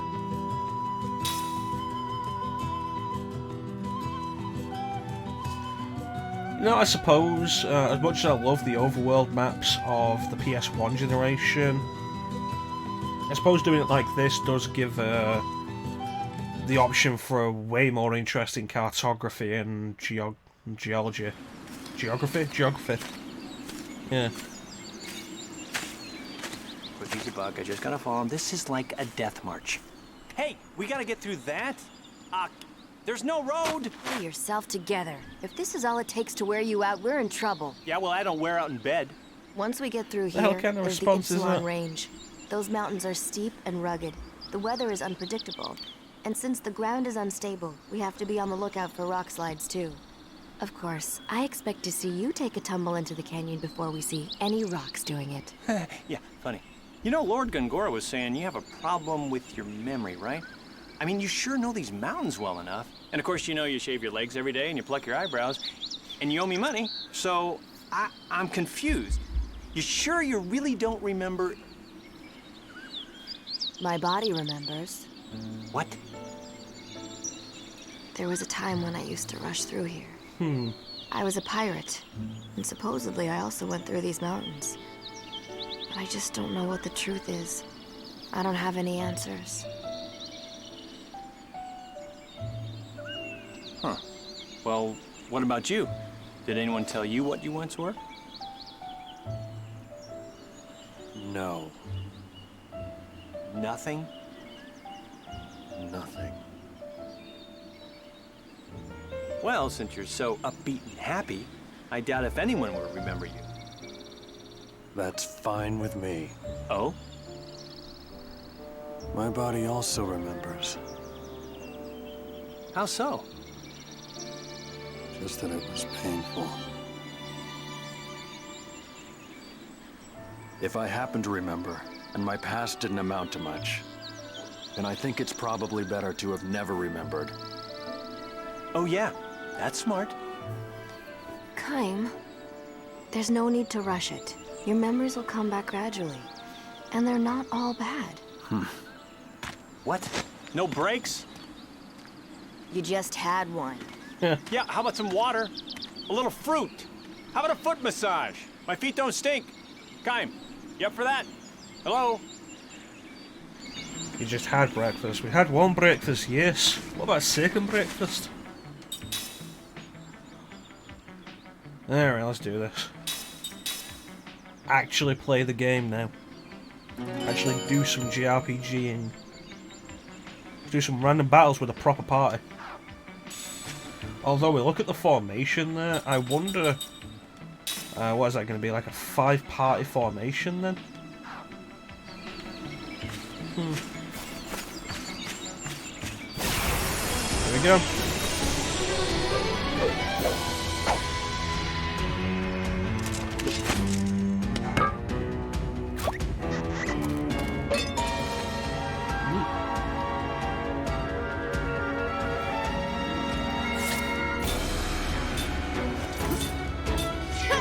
Do it. Guard condition. Learn the mechanics.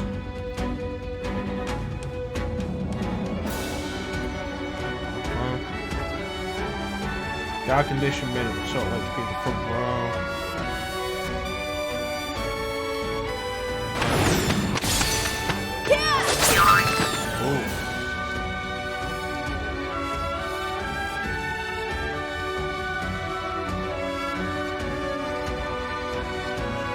Interesting mechanic.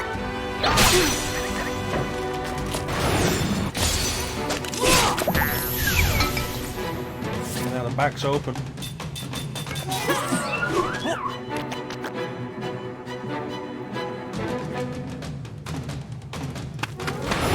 I love having the turn on display. It makes things so much easier to predict and thus plan around. It's one of my favourite things about Final Fantasy X. Over basically the older Final Fantasies. Casting interference.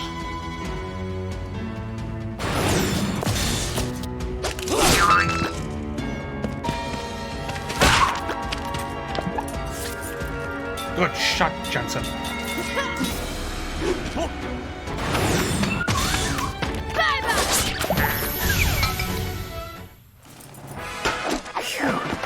That was a close one. 2 SP. To learn the skill we have. Bought in stores, learn by raising level, doesn't mean you can use it. Only use when you equip the skills needed for the spell in question. Use the menu to view the list of spells you've learned in the spell book. Alphabetical letters represent the casting speed within one turn. S is the fastest, go down from slower. It'll go slower from A to H. Number represents how many turns are required before the spell takes effect.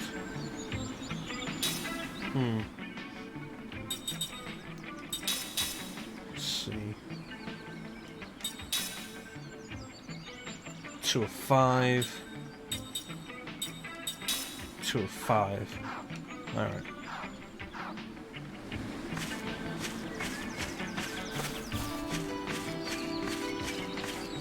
Zoom. Zoom. It looks nice enough.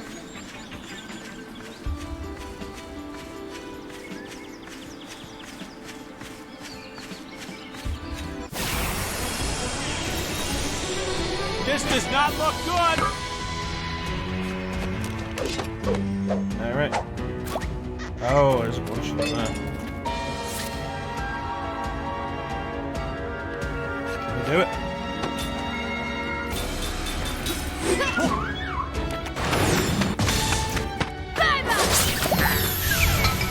Oh, that one had way less health.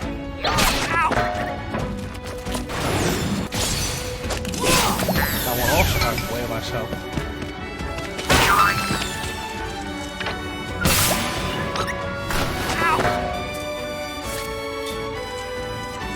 Guys in the front. Not bad. Here we go.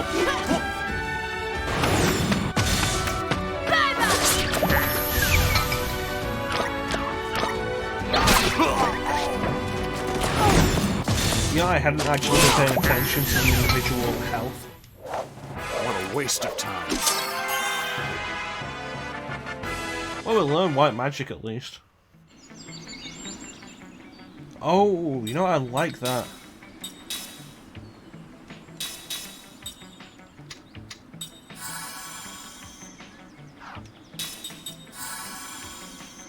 That a character is revived after battle with 1 HP. I like that. Okay, let me try with Jensen in the back formation again, just to check this out.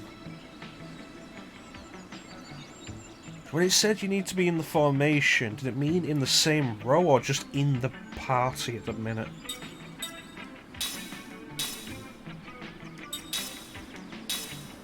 Black magic.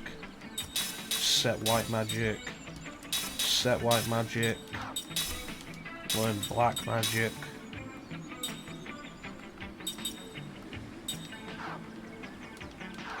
Alright, let's go. What's this?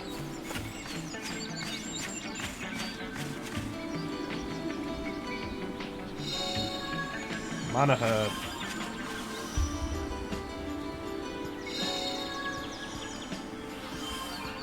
Ground. That was a black person. Pearl down. Black pearl presented from Gongora to Jensen. Okay. So what's ground?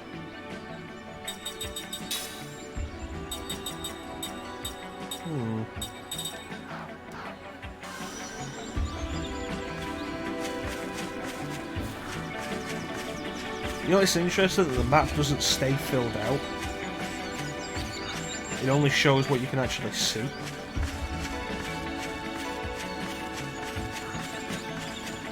Which means this map could be huge. Or any map could be huge, we just wouldn't know until it.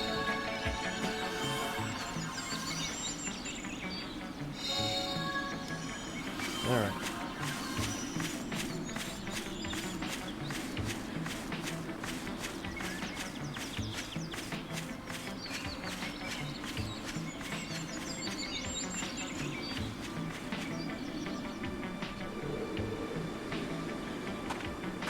Mountain hop.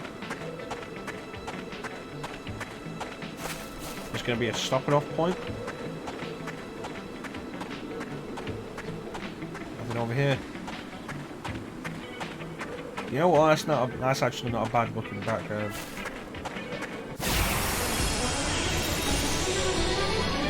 Oh, I think I'm gonna like this. Alright. Dagger. Diaco. Cliffhanger. Kilowog. Get an idea. Should have gone to Kilowog first.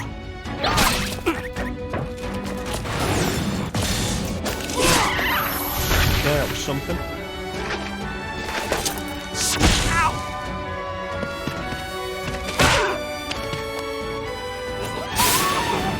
Round is a spell. Right. Okay, set, take out the Cavalon.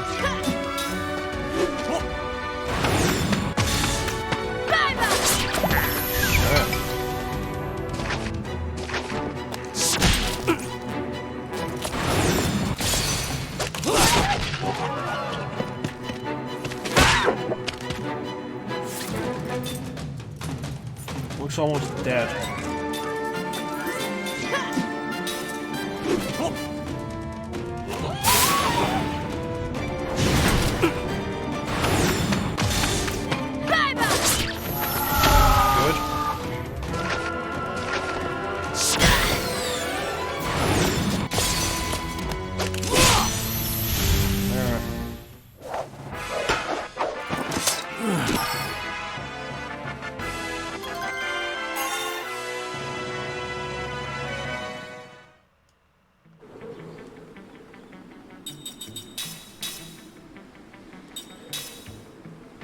Yeah, we do still learn if he's in the background, that's alright. So, set crisis defense boost. Set crisis attack boost. And we can't set skills for the mortals. So it'd be worth swapping these around.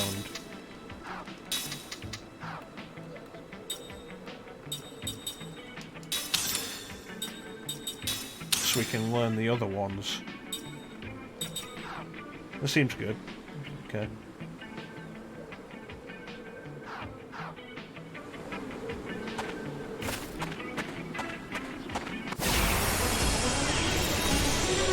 Battle. Similar lineup. It doesn't tell me the turn order. Right. Okay, I can take this one out first.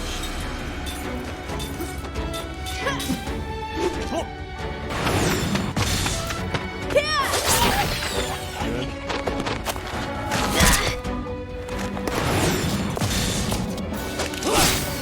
Damn it, I was hoping we'd finish that.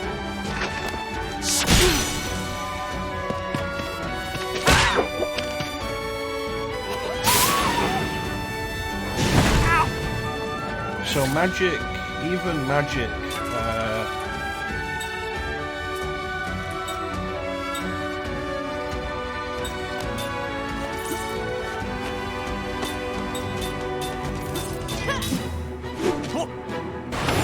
even magic won't do full damage to a character in macro.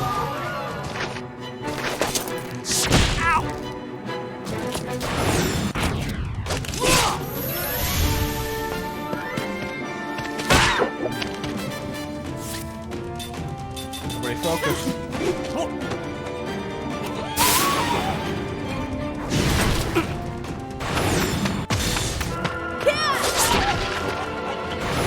Finish it.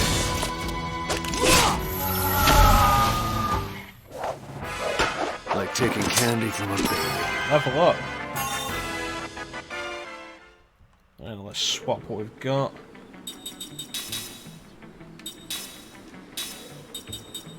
Level 2. Set level 1. Level 2 and set level 1. Alright, onwards.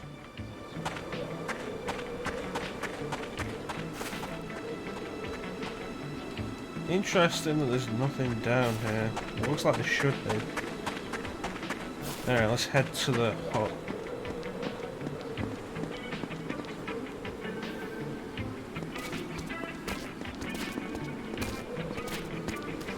Hey, I want to ask a favor. I'm just gonna ask this once, okay? Will you listen? All right already. What do you want?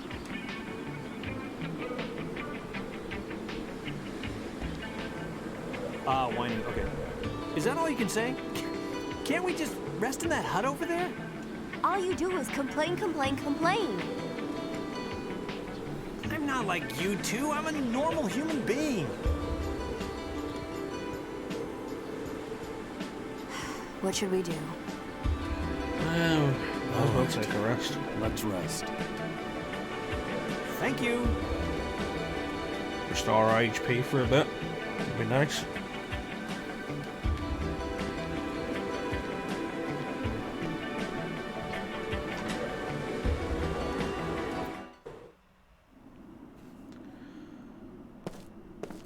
You know, for an abandoned hut in the mountains, looks quite nice.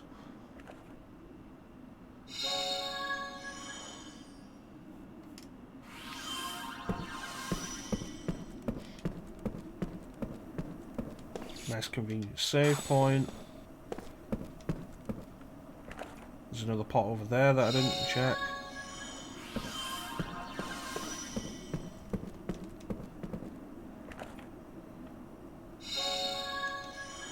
Okay. Let's talk with Seth before we save.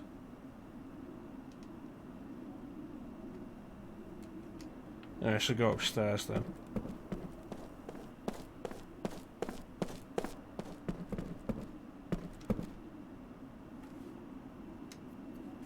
Yeah, let's rest.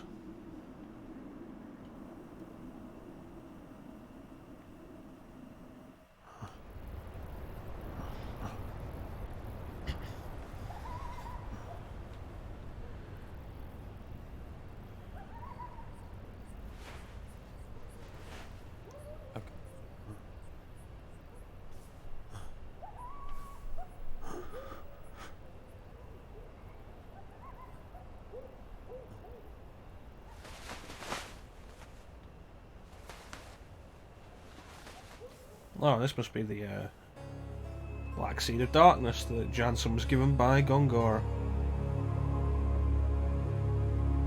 Listen, if either Kime or Seth seem like they're starting to regain even a fragment of their memories, use this.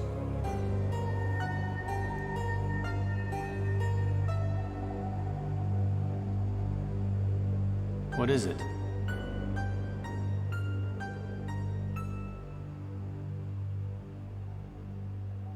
Huh. Oh, hi. I couldn't sleep. I'm usually exercising, you know, sparring with people, and I work out a lot before I... Was that all? Was what all? About what? You know what I mean. Yeah. Well, no, I don't know what you mean. What do you It's mean? possible. We could look up the development team.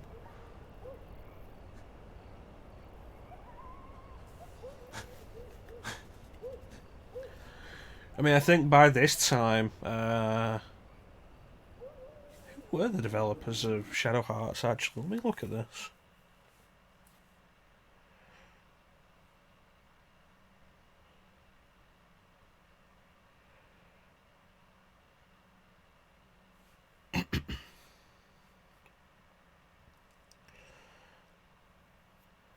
Developed by Saknoth.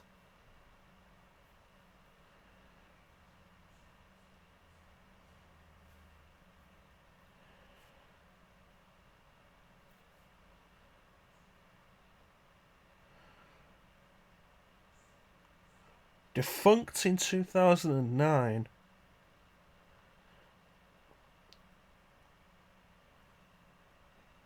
You know what, Bane? You seem to be right. Multiple Saknoth staff became part of Field Plus. Field Plus developed this game. Studio was conceived by Microsoft Game Studios specifically to aid Mistwalker in video game development. Founded by former UPL employees, including Tsutomu Fujisawa as Scarab, on May... what?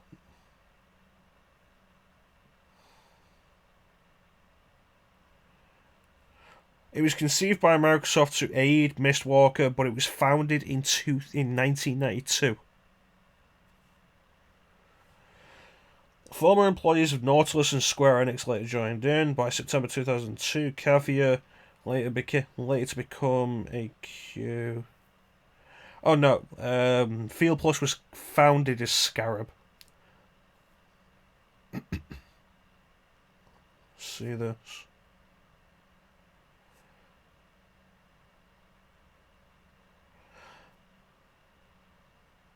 Oof. They didn't do much of any real worth. They did this. Co-developed this with Mistwalker. They did the visual production on Infinite Undiscovery, visual production on Star Ocean: Last Hope.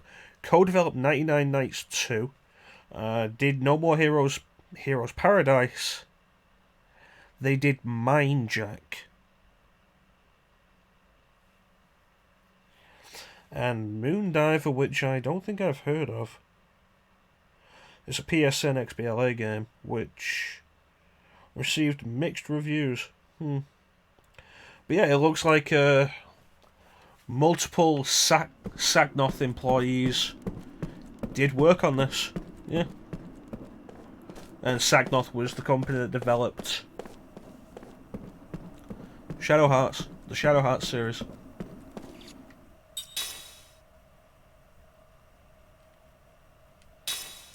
So it seems like your hunch does hold weight. Hold water. It's a good hunch, yeah. You know, after this, because I want to go through all of this.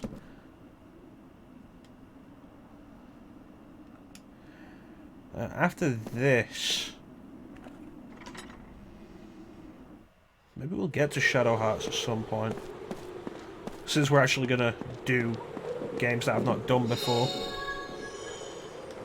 And, you know, God knows the Shadow Hearts series is on my list, though I should probably start with Kudelka. The air feels humid. Well, it's not going to rain. I know the weather. I have a sense about Recycled these things. I know the sun's going sounds. to break through any second, and you'll be peeling off the clothes. Trust me. Oh, great. It's raining. What'd I say? It's going to rain. I knew it. You know, that's some loud rain.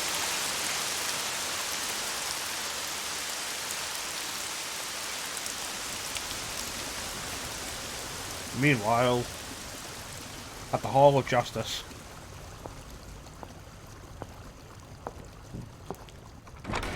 Yeah, recycled sound files can be good or bad depending.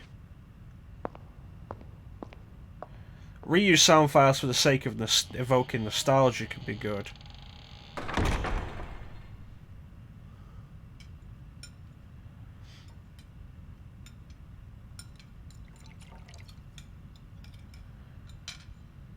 Yep, even in the Xbox 360 generation, they still hadn't quite figured out how to... You're dismissed. ...code stuff like liquid in a container like that. Oh, Lord Gongora, please wait. Pardon the intrusion. Oh! Gongora, what are you doing? A moment, please.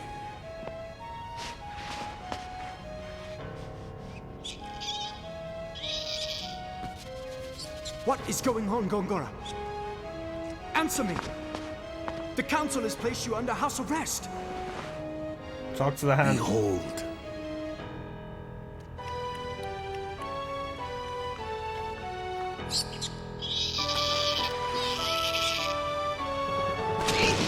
Holy crap.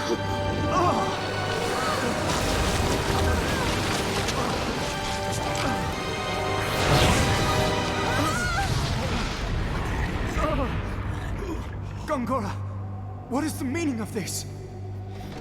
There are those who do not wish the monarchy restored to power. But I do not wish it to be restored to power. With all due respect, while some fools completely support our current republic, there are also those who long to restore a powerful monarchy. Regardless of what your highness Yeah, may I'll probably desire, start with our Kudelka. country struggles with two political forces, the past and the present. You must be aware of this. You're going to be the main bad guy, aren't you? I was able to sense your danger through magic energy. Even though I am under house arrest, I could not allow you to be harmed. There are many ways I can secretly move from my manor to yours, your highness. But if Roxian knew you had been out of your home, you would be subject to even tighter restrictions. I can look after myself. I, however, cannot. Had you not come, I would have ended up like that mouse. You can always rely on me, your highness. He's reminding me kind of Agnes from... Thank you, Gongora. Devil May Cry 4. In his... Not so much in his speech, but his very exaggerated movements.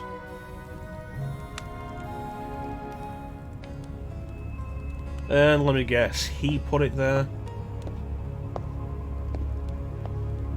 Yep. Well done. We'll have to push him harder. I'll be in touch when the time comes.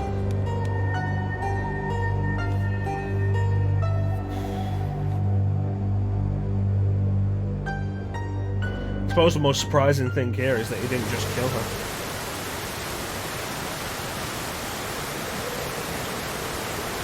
You know, I think even now, you can't find a game. No one. Oh, hey, stop ringing. Wait, no, it's still ringing. I think even now you can't find a game that has liquid in a container that actually looks right.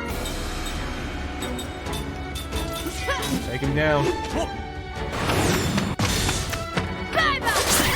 One. Two. Up on the head. Finish it, Seth. Damn it.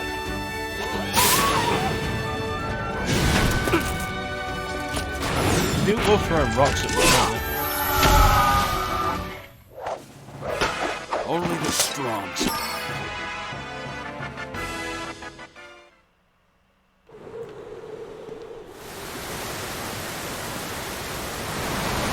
Get harder to proceed.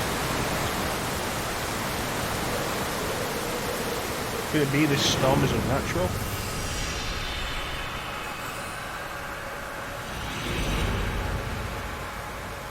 The dream has been revealed. Here we go again.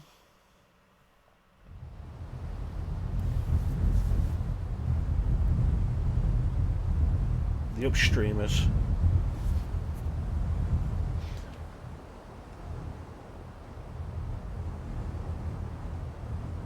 Strong winds have always blown across this vast grassy plain.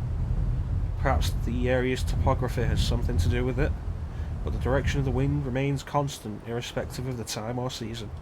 From east to west, from the horizon where the sun rises to the horizon where the sun sets. Swept by the unceasing winds, the misshapen trunks and branches of shrubs all incline to the west. Tall grasses do not grow here, and the grasses that do grow all lie flat on the ground, bending westward. Caravans and herding folk traverse the single road that crosses the plain. They do not come and go, they only go, moving from east to west, using the wind at their backs to gain distance. Travellers heading west to east always use the circuitous route that snakes around the southern mountains. It is much farther that way, but much faster than crossing the plain head-on into the wind. The road across the plain is called the wind stream. Just as the flow of a great river never changes direction, the footsteps of those who use the road have not changed direction since the distant past. Nor are they likely to change far into the distant future from east to west. Human shapes that appear from the horizon where the sun rises disappear over the horizon where the sun sets. They never pass oncoming travellers, with only the rarest exceptions.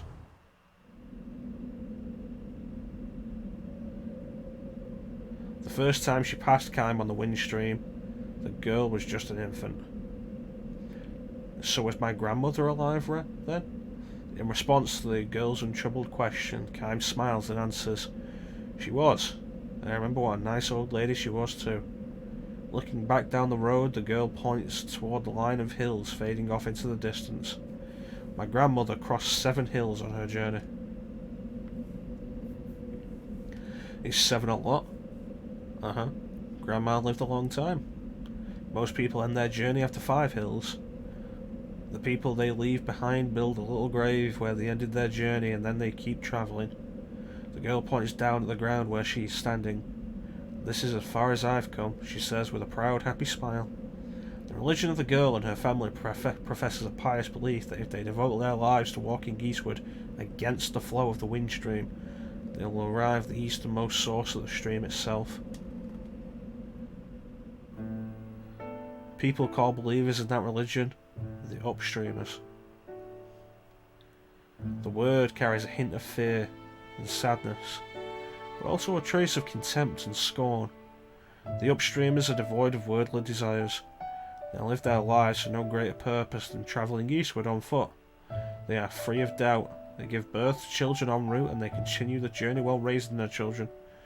When they age and their strength gives out, their journey ends, but their family's journey continues.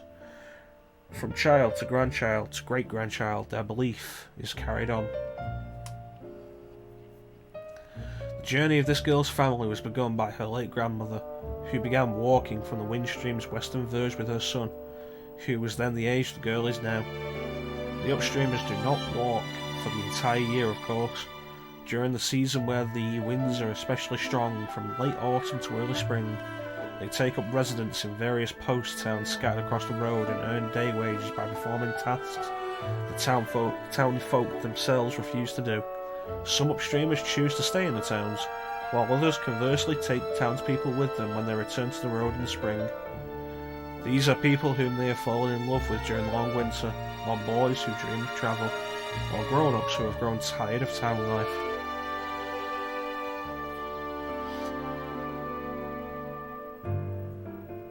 Such are the reasons the town folks look upon the upstreamers with complicated gazes.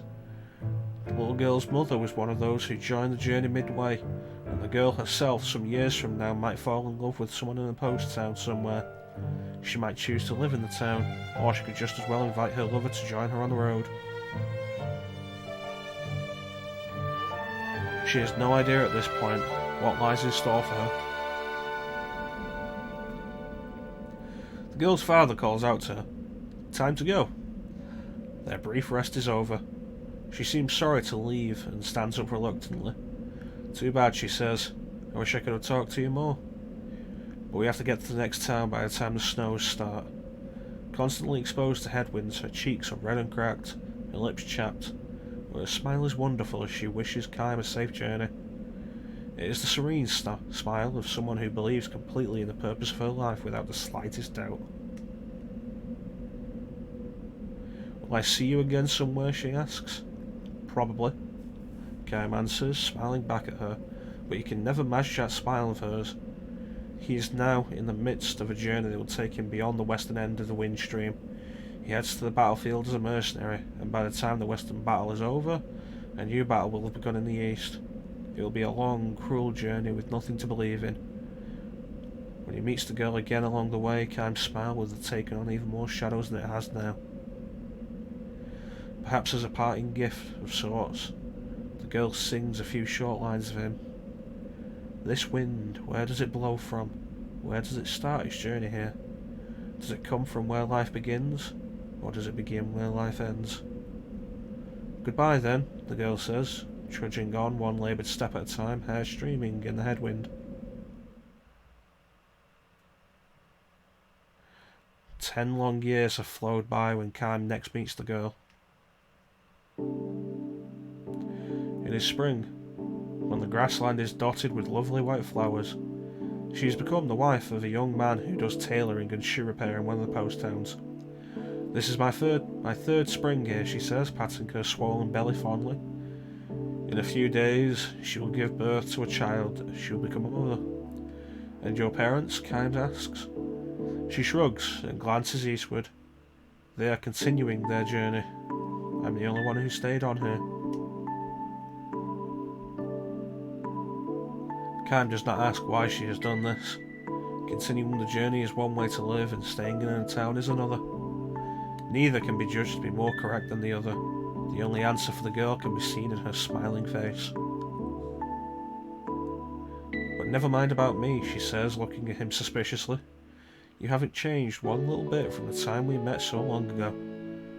For the 1,000-year-old Kaim, 10 years is nothing but a change in season. Some lives are like that, he says, straining to smile. Some people in this world can never grow old, no matter how long they live. He looks at the girl, now grown into a woman, and wonders again. Living through the endless ages of time, is it a blessing or a curse? Kaim's remark hardly counts as an explanation, but the girl nods with a look of apparent understanding. If that's the case, she says, you should be the one who goes to the place where the wind begins. You'd be the perfect upstreamer. She could be right. After all, the lifespan of humans is far too short for anyone to travel against the flow of the wind stream as far as the starting point of the wind. Still, Kaim responds with a few slow shakes of his head. I'm not qualified to make the journey. No? Anybody can be an upstreamer. Anybody, that is, who wants to see where the wind starts with his or her own eyes. Having said this, however, the girl adds with a touch of sadness. No one has actually seen it though, I guess. The place where the wind begins, that place is nowhere at all. Even if, after a long journey, one were to arrive at the eastern end of the wind stream, the wind would be blowing there too. And not just an east wind, west wind, north wind, south wind, winds without limit, without end. Human beings who cannot live forever, daring to take a journey without end. This might be the ultimate tragedy, but it could just as well be the ultimate comedy. Kaim knows one thing, however. One cannot simply dismiss it as an exercise in futility.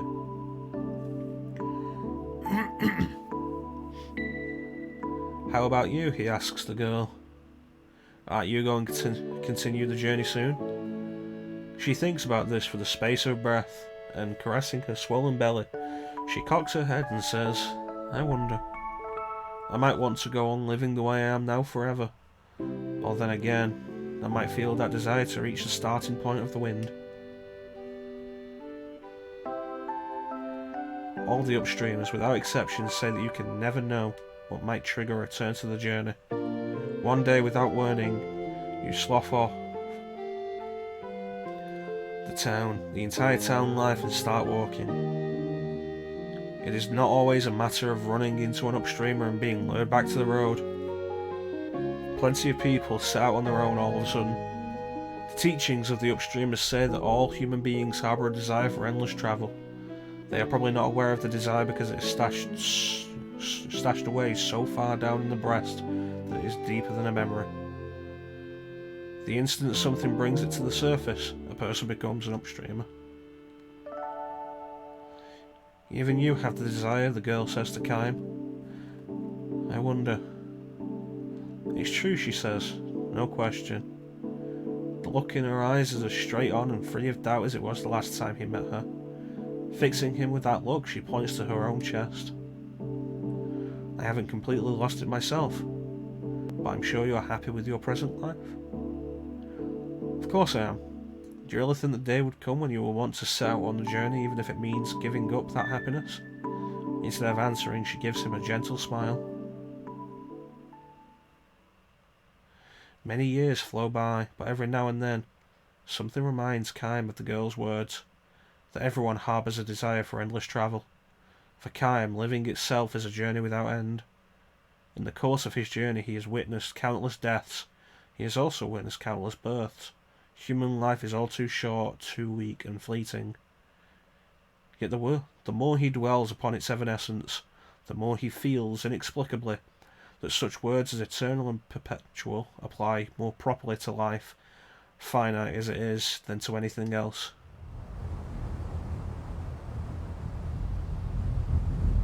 Travelling down the wind stream for the first time in many years, Kaim spies the funeral of an upstreamer.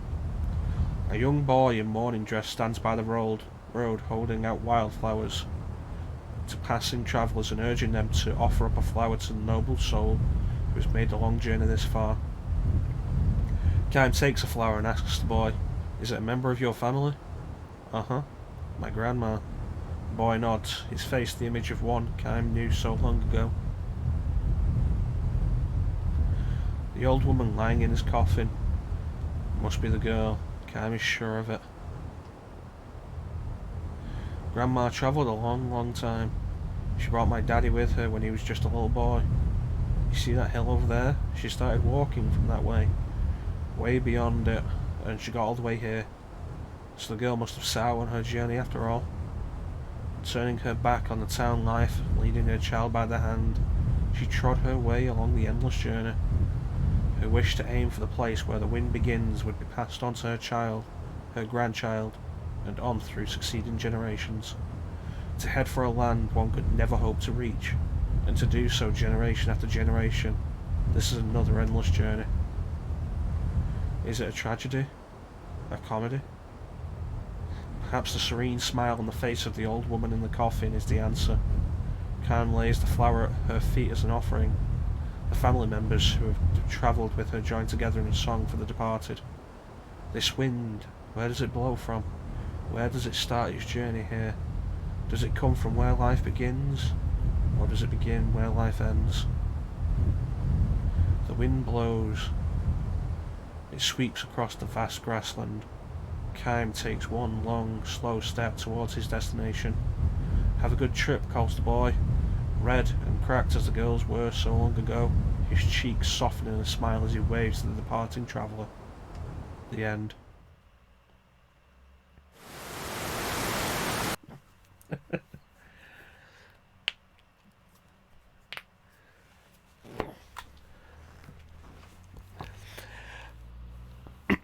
I've actually played further than this. Like I say, I played for about 5 hours or so. I got further than this.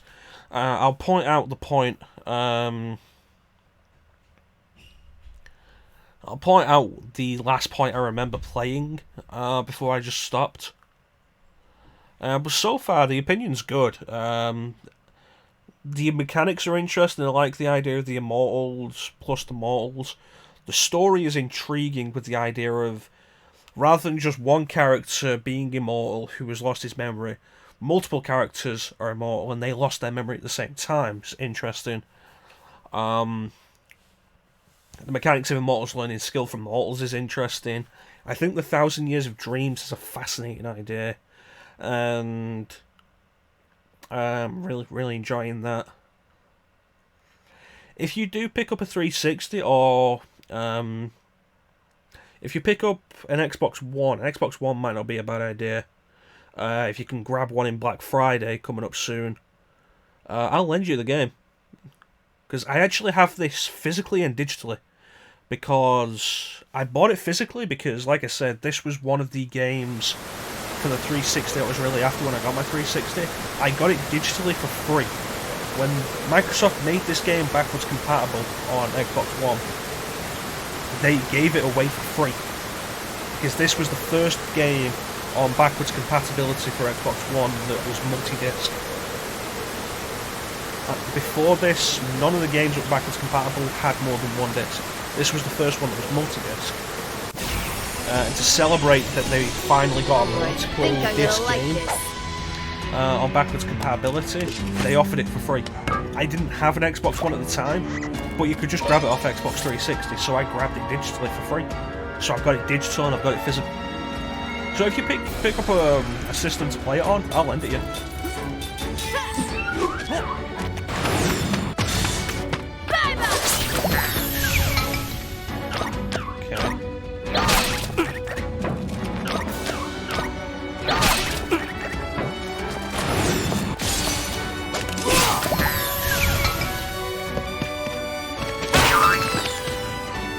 Something. One day these stories will be lost, like tears in the rain.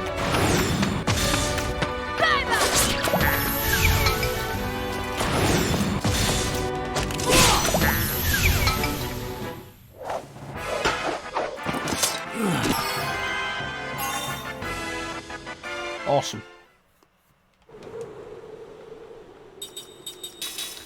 We should get more skill slots than that. I'd be very surprised if the entire game has us go through with 3 skill slots for each of the immortals.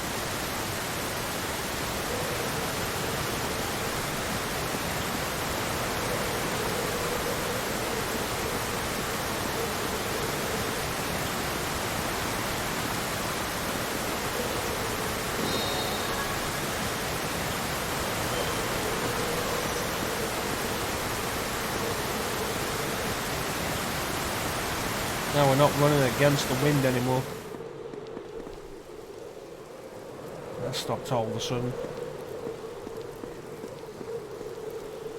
Why do I get the feeling that wasn't a natural storm? There's a save point there, and that would be grand stuff.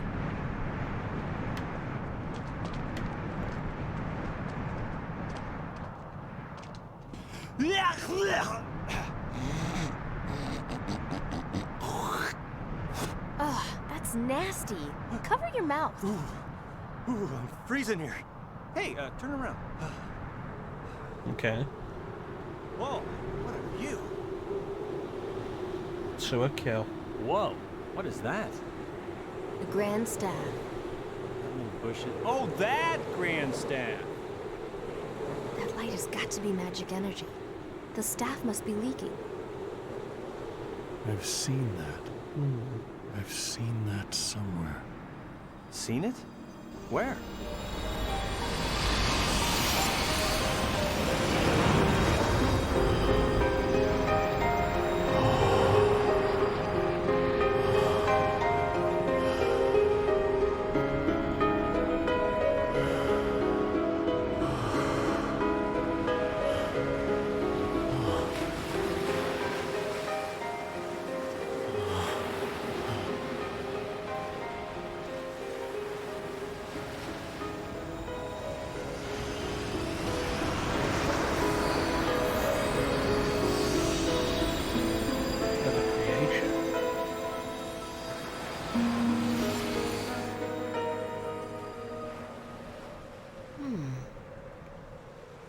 Don't remember. That would suggest the Grand Staff Deja vu. wasn't built by Or maybe your Ura. memory's coming back. No. Maybe what you've forgotten you're remembering. What? Well, excuse me for helping. You are such a pain. Okay, fine. Look at the view. I'm gonna go ahead and fix everything. You just talk amongst yourselves. You really seen this before? What do you mean by that? Just what I said. Do you feel like you've seen this before? What's with you? Just trying to be a friend. Don't look at me like that again. But I thought you... Forget it. Hey. All right, come on, you two. I thought we were gonna run. Whoa! What the heck is that? Oh, it's like a boss monster.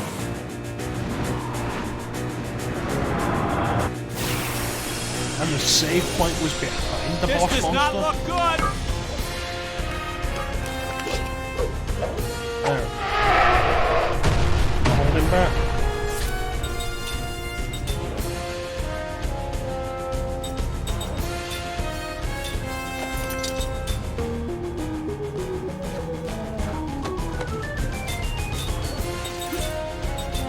Let's say his name's Wilgan. I thought it said Gilligan.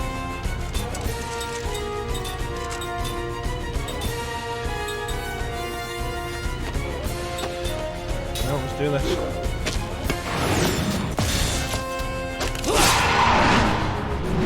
Some dice. Ooh.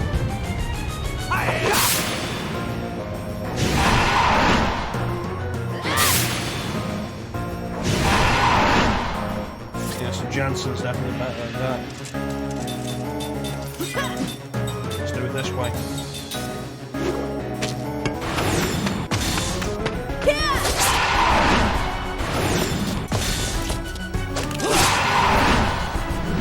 This thing's got some solid defense. Oh, jeez.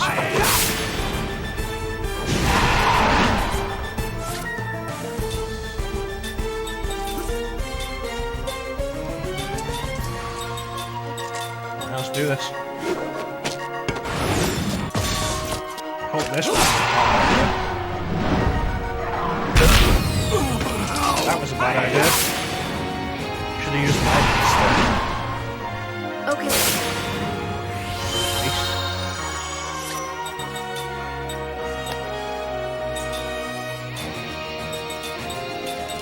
There we go.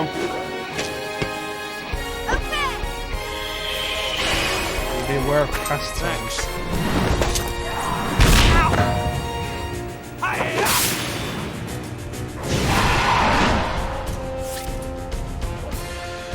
Yeah, the thing does a lot of damage with its attacks.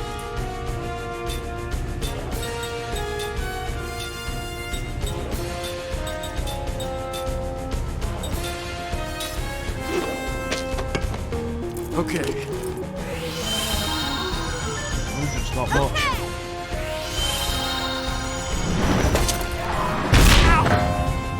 It's not gonna work out. I said that when I got it, Ainge, did I? I at least thought that when I got it.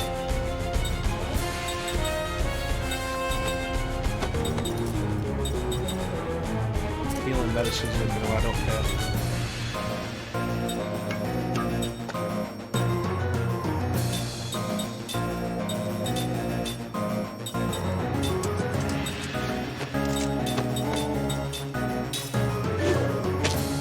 that. Rather than Phoenix down, the idea of that being a feather of the Phoenix. Bastard. Okay. The idea of Phoenix down being a feather of the Phoenix, a feather of an angel plume.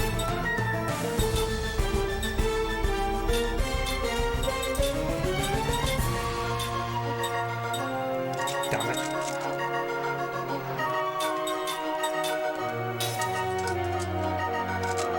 Okay. Buy more of those. Close.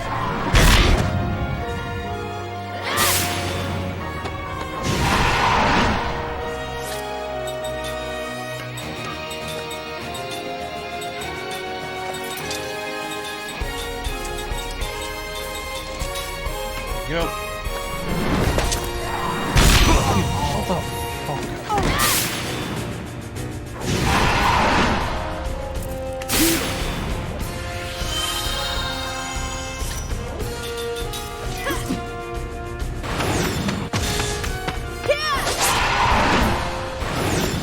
I'm not fond of this cast situation.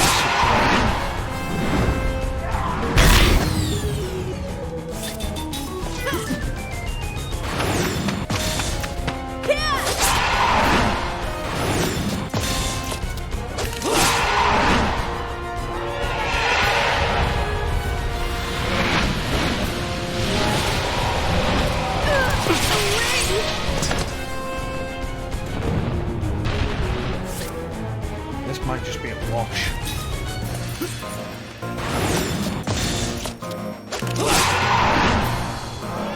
Yep. Even if I healed here, this would not restore enough health to avoid this death.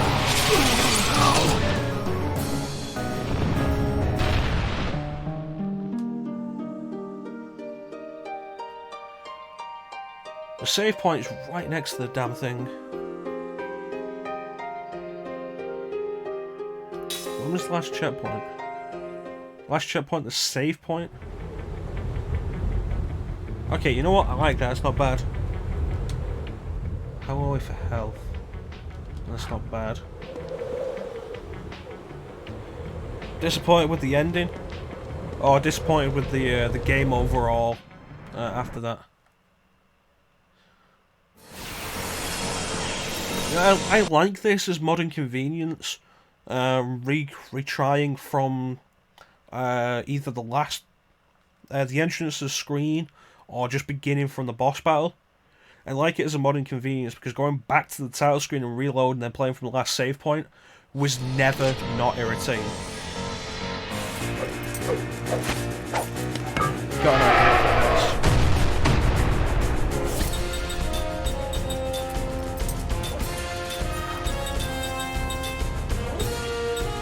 this. See if one of these is more powerful. See if sleep's possible. Okay. Boost the stats.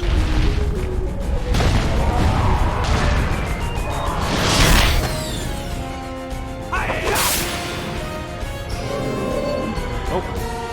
And Seth is poisoned. Claire does more. Earn the wings.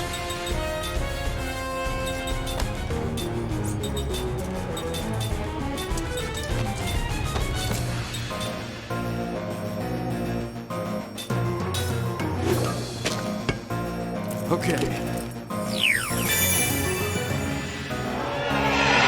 This is gonna kill Seth. This may kill him. Yep, there it is. Wasted antidote. Am I gonna have to pay for this?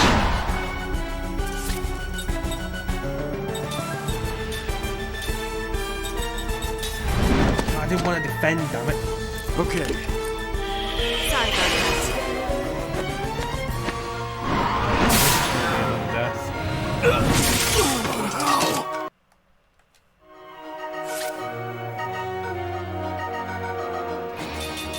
Well, I'm gonna start this fight again.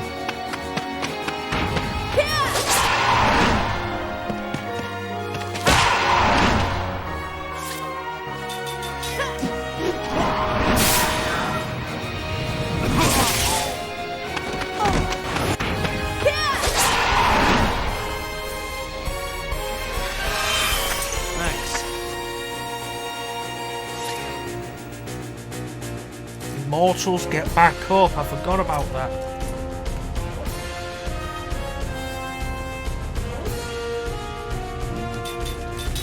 You know, I prefer a game to be too short like that to a game being too long.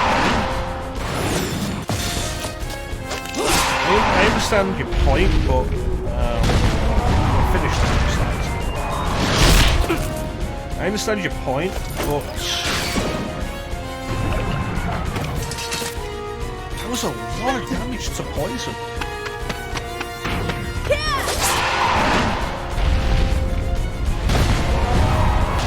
I'm gonna have to. Away! This thing's doing way too much damage.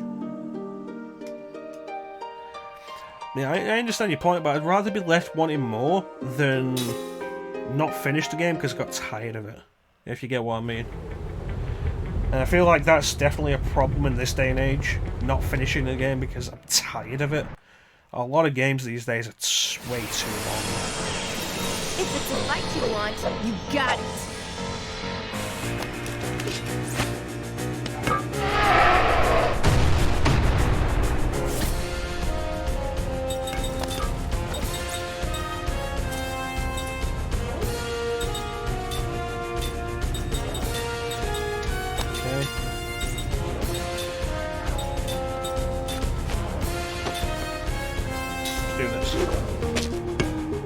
Okay.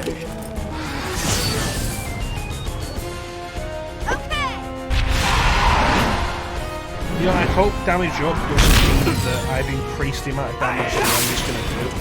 I hope it really just means I've hit the weakness.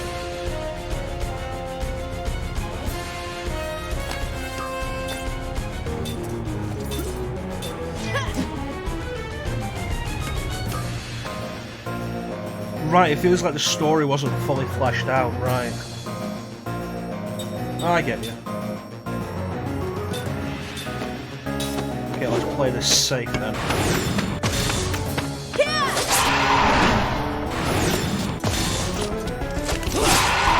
That's a good damage boost. This is probably going to kill Khan. Yep. At least Jansen's going to heal somebody.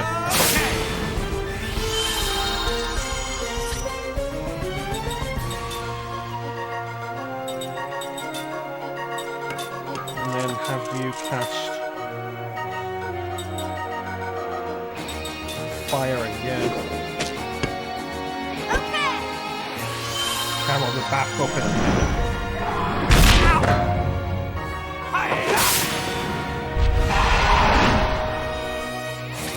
But I do like that there is actually a gameplay point to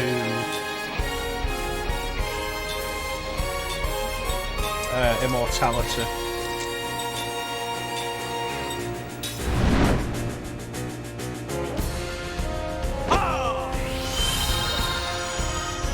Okay.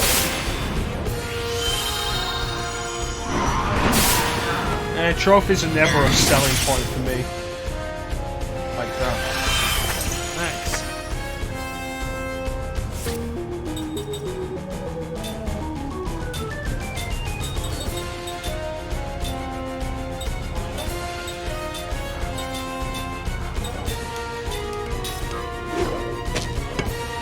Okay. And honestly, neither's difficulty mode. Particularly with how big my backlog is, I very rarely go through again and again to do it on a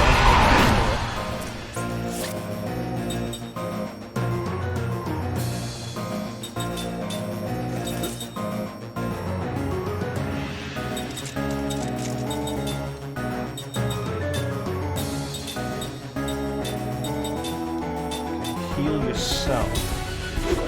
Here we go. Not. Backwards. Come on.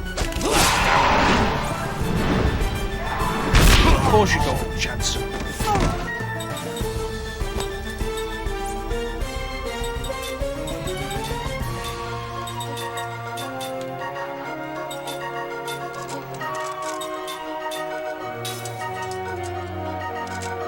Okay. Come on, we can do this. That was close.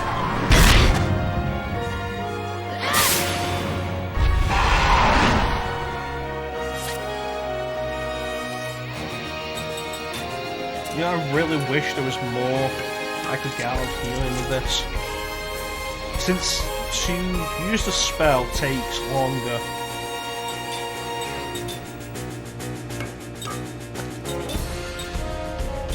Which is problematic in and of itself. You'd hope that the medicine would heal more, but just 100, even this early on, is not helpful.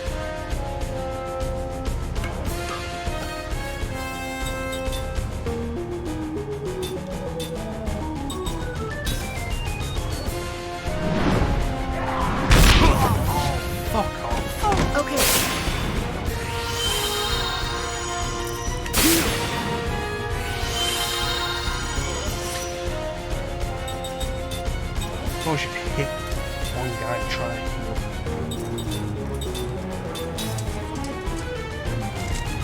Okay. That was close.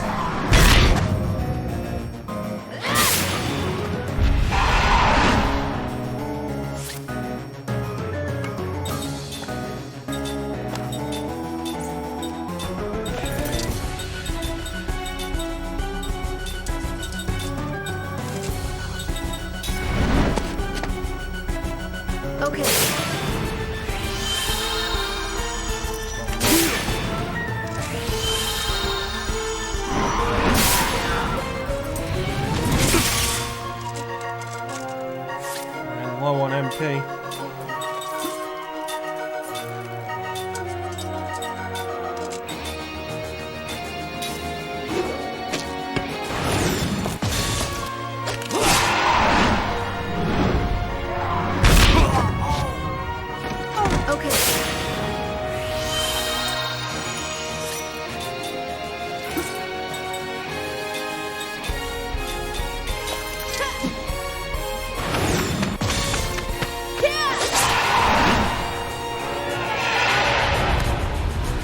Oh, that's kind of dead.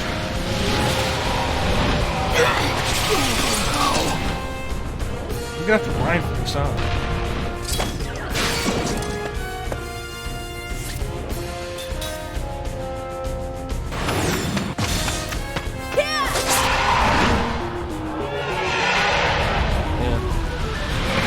Considering it can do this attack twice in a row, there's no way to survive that if it does that. I couldn't have healed enough to solve that. Which means I'm going to have to grind for this. Which is wonderful. I always love it when a game forces me to grind because of a bullshit boss. Well, let's stop having fun.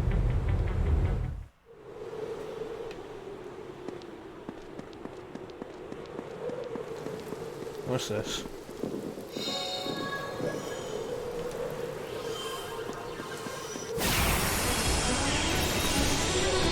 Oh yeah! Let's get it on! Yeah. You know, if not the levels, then get the level 2 black magic for everybody.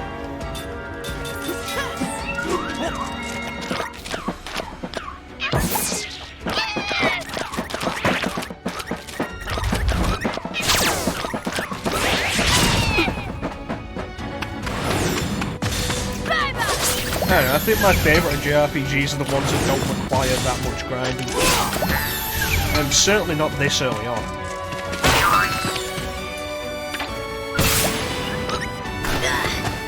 But thinking about it, I feel like I did grind on my first time through this area. Although I don't think I was grinding for levels, I think I was grinding for skills. There we go, level 2 black magic, so our spell should do more damage now. But Jansen doesn't have anything else for us to learn beyond steel. So I guess we should learn that.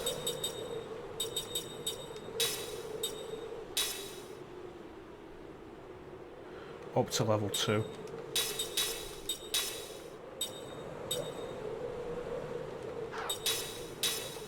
And steel, yeah.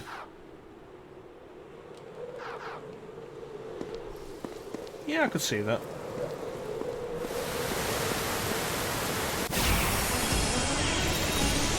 Let's take it down. You know, grinding like this was part of the reason why I was unsure about doing an older RPG anyway. My first time through, particularly being on a stream, really would rather keep grinding to a minimum. Like Final Fantasy VII. I got Final Fantasy VII, and one of the reasons I did that when I did was because I know I can get through 7 without grinding.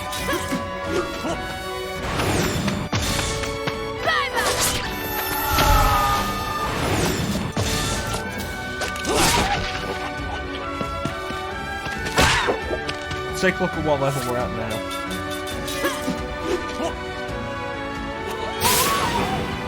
And then make a decision on what level we want to approximate to.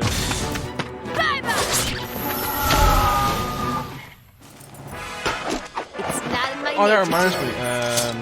13 and 12. 16, should we say? That reminds me, I was out yesterday and I saw something that might interest you. A boxed copy of Paper Mario on the Nintendo 64. The box wasn't in great condition, but I think finding a boxed copy of Paper Mario in any condition is a rare thing.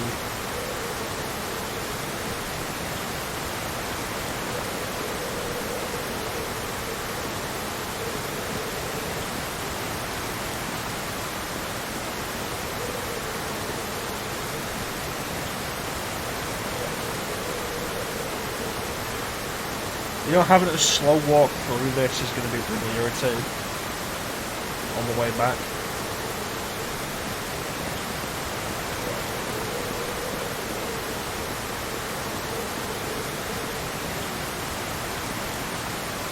Yeah, if there's one thing I don't miss from old JRPGs, it's the grind.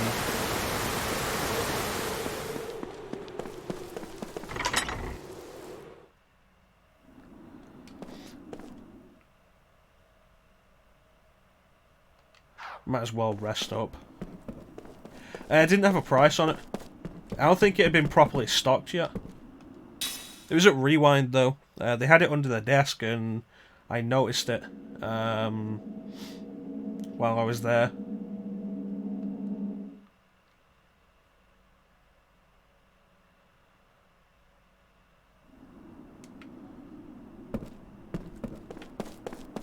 Anything on the shelves?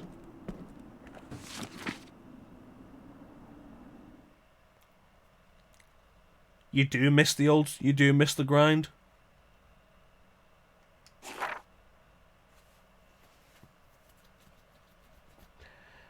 I don't know, part of the issue is probably just down to the lack of time these days, compounded by the size of the backlog. I don't like a game to waste my time these days. It's like back in... Oh, I was after Game Boy game cases.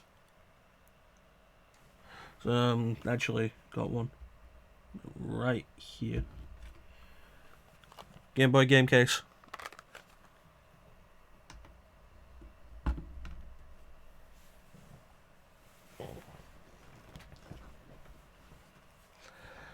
I enjoy leveling up and taking care of monsters. I'd rather it was balanced better, so grinding would be unnecessary. Something you can do if you want to be more powerful, but you don't have to do to beat the game.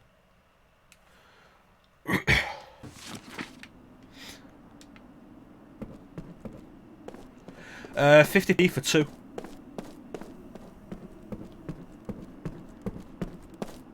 And in fact, let me get a look at it.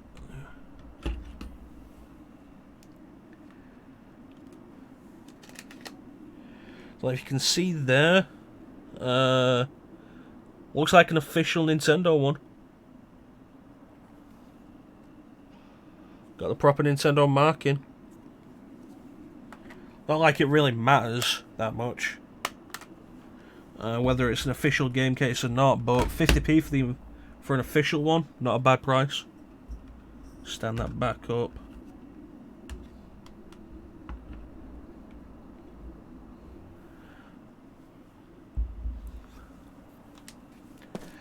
Alright, let's do a bit of grinding before we call it a night. Want to hit level 16.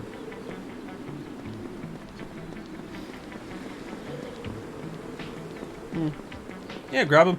Like I said, I was after one. And I was checking on Amazon and eBay for them. And the best I could find was like packs of 6 or packs of 10. I wanted one. And I ended up getting 2 from Rewind for 50p. I was like, yeah, I would have preferred one, but for 50p I'm not going to complain that I got an extra one.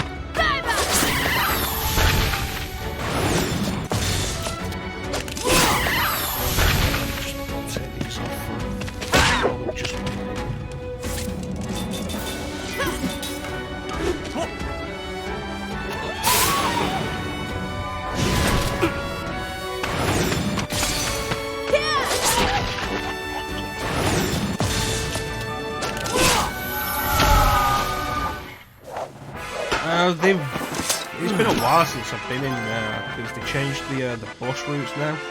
So getting there from where I am requires 2 buses now, so I don't do it as often.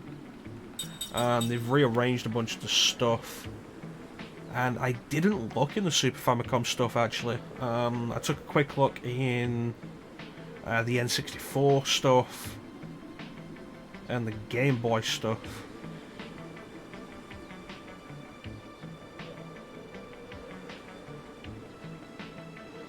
I feel like there was something else I saw that was interesting, but I don't remember what it was.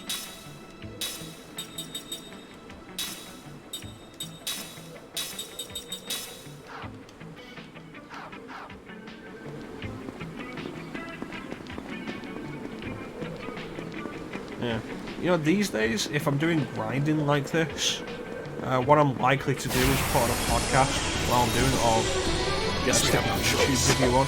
And just kind of half pay attention while I'm doing this. Half pay attention to the game.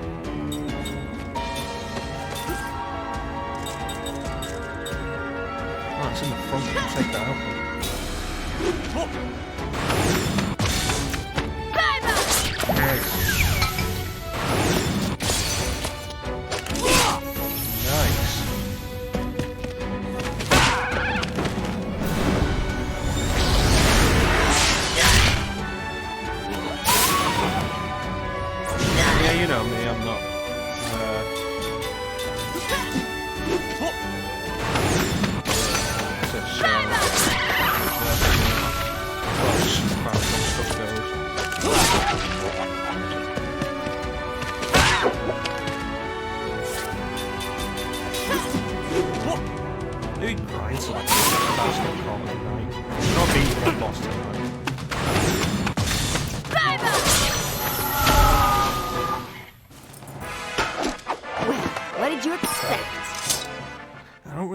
Grinding off screen because then we'll come back. Oh yeah, no, come back next year. Let's take it to see that I've gained like 10 levels and a bunch of new skills that you've not seen. You have no idea what they do.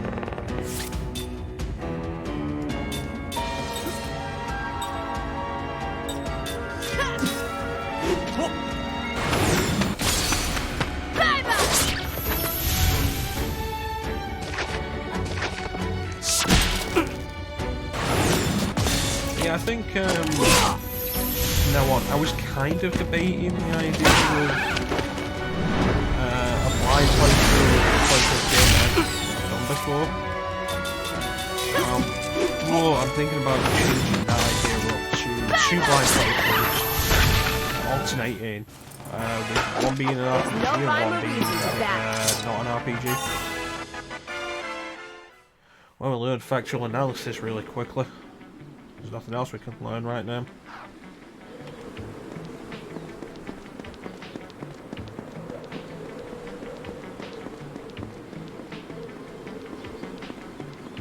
So we got the Thursday, the Halloween stream on Thursday, and then after that, we're back on Sunday with more Lost Odyssey. I do want to continue this. I want to actually finish this.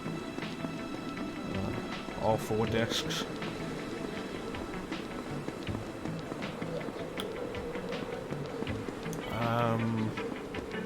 And then next Tuesday we'll be starting another game to alternate with this. I'm not sure what it'd be. But I can go through my backlog and figure something out. My backlog does comprise many systems.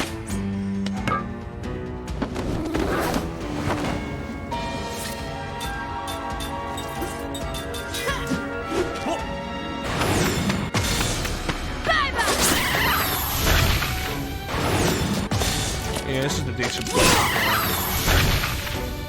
Because we're right next to a pretty heal spot.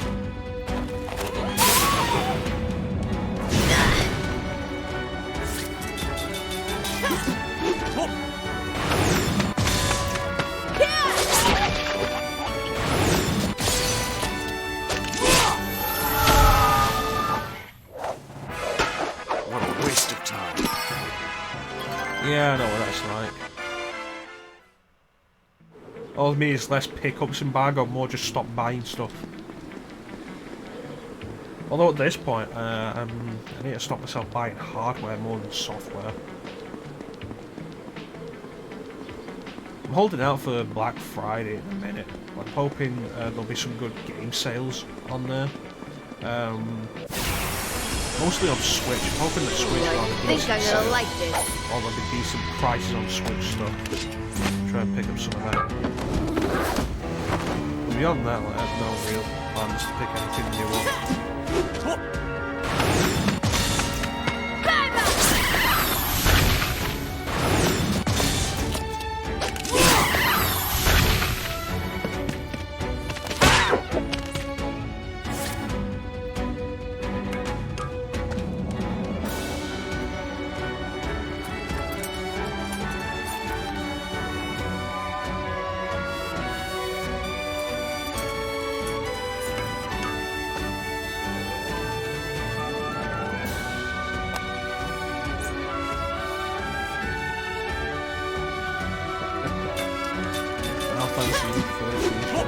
You know, I saw a shot Final Fantasy 13 2 really nice. I think that was hard. I have no use for it. I would love to buy it. So if I had room, It's not in my nature I'd still have all my strategy guys all lined up on a shelf. It'd be really nice.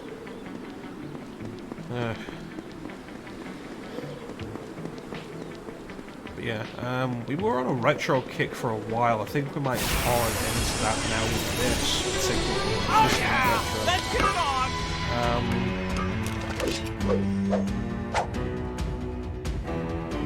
I think we'll be on a kick of breaking through the backlog for a while. Although that might become some retro stuff. The issue with that is I need to go through Final Fantasy 13 2, so if I'm gonna do it for the stream, I want to do 13 for the stream first. And give that game another shot.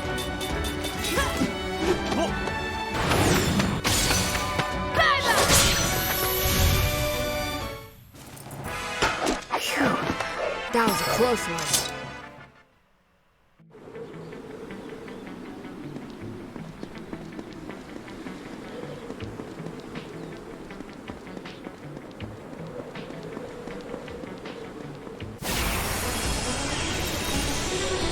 Are you some kind of beast?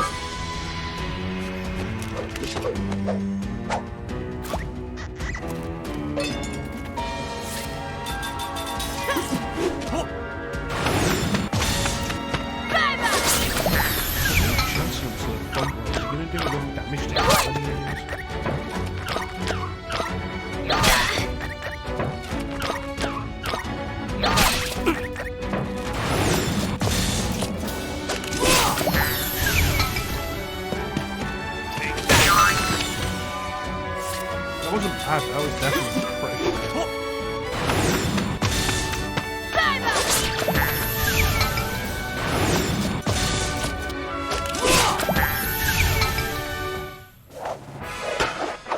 That was close.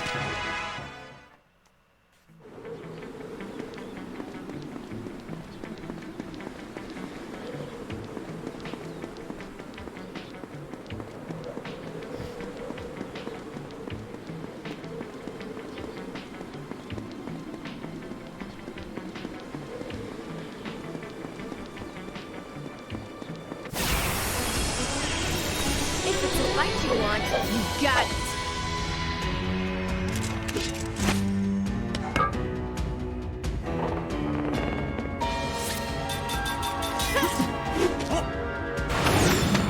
Any thoughts on what games go through for the backlog to alternate with Lost Odyssey? Chances I can throw a game I've not been through.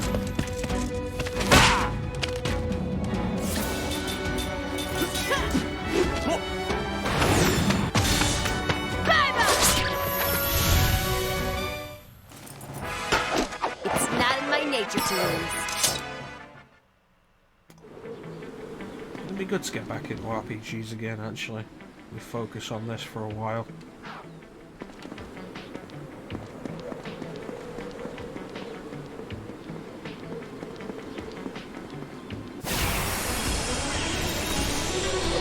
Better say your prayers.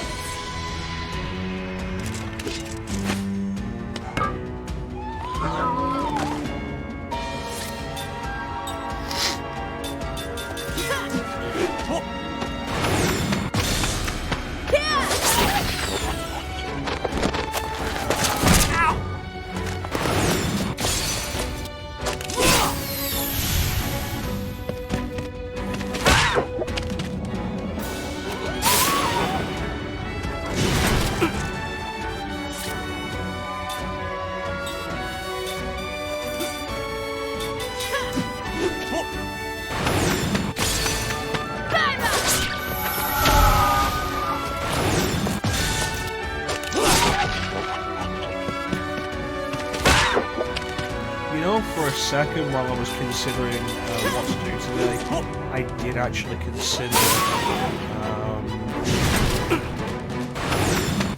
Chrono Cross. But I still want to go through Chrono Trigger again. It's not in my nature to lose.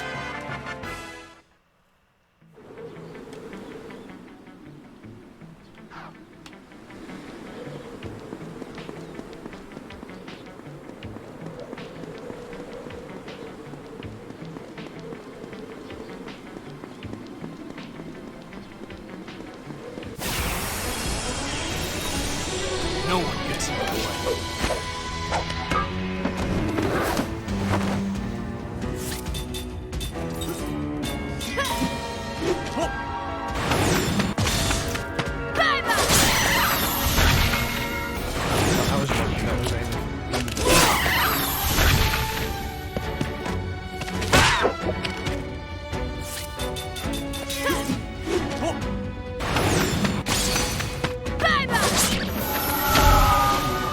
Worked out. Phew. That was a close one.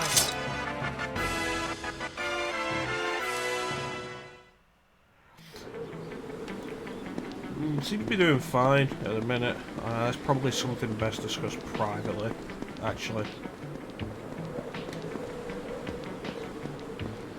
But for the minute, it's doing fine. You Gonna go want a into piece the of new me? year, certainly.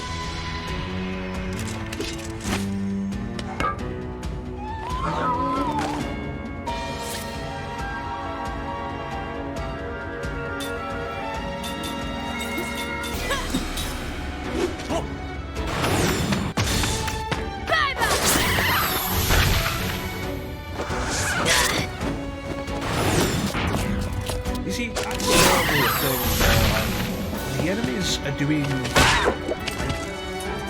less than 10 points of damage unless they cast a spell.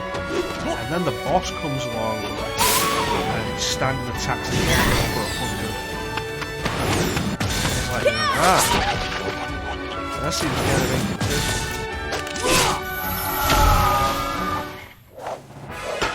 What a waste of time.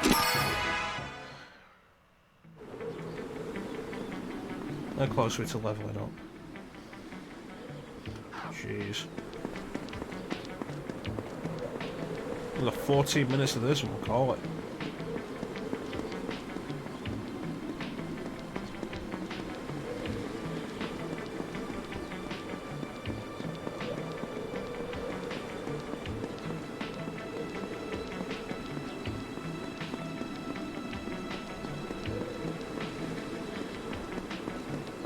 Well, it was early. It was just earlier this year.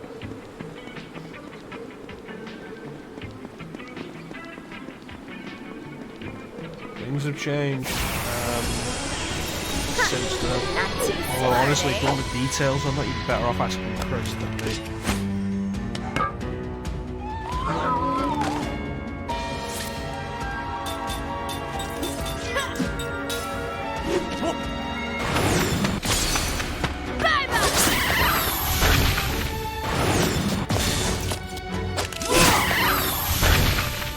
Yeah, I'm gonna have to go through my backlog and decide what we're gonna do after Thursday's Halloween stream.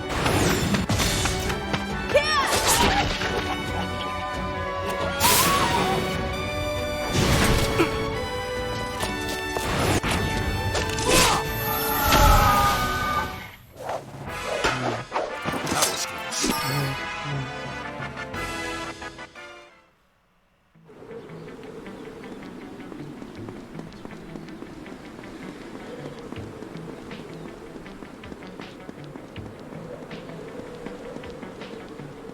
A bunch of stuff could do.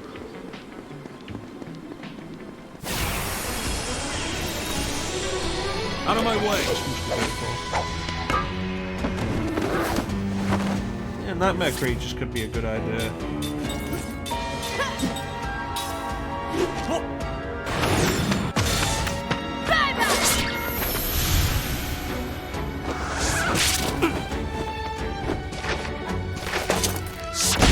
And there'd be a change of pace with this. I did never actually finish it. That's the thing with Nightmare Creatures. I had to download it when I was a kid. Never actually owned the game. I put the game up a few years back. It's up on the shelf over there behind the camera. What did you expect? I could get up and get it, but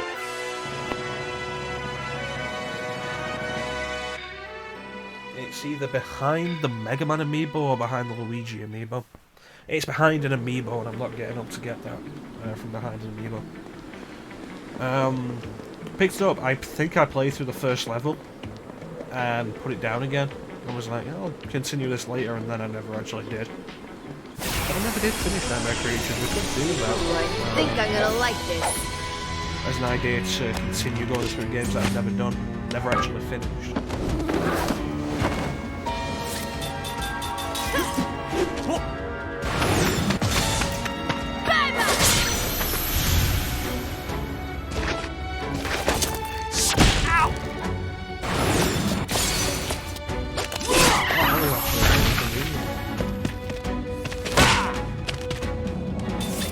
One thing we're going to any JRPG battle with, what anyone idea I get into any JRPG battle with, it's about letting the enemy have as few attacks as possible in a single turn. That's why I'll tend to, in a lot of cases, focus all my attacks on a single enemy. Because if we take down one enemy out of 3, that means they're doing 2 attacks instead of 3. Oh yeah! So that's always my thinking, isn't it?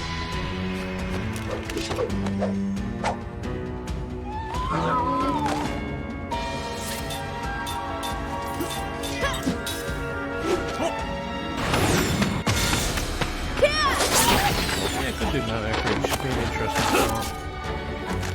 And then eventually get around to Nightmare Creatures 2, which I have on.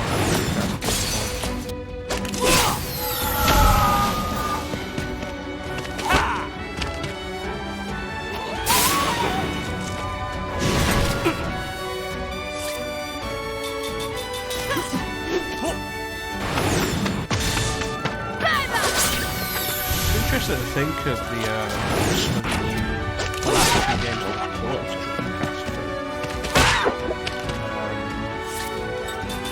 Wait a minute. Weird. They were ported to Dreamcast for no reason. They didn't get any kind of on them. Like Soul Reaver, we went through Soul Reaver for a little while, and did that for a bit. You know, I might as well use magic for this.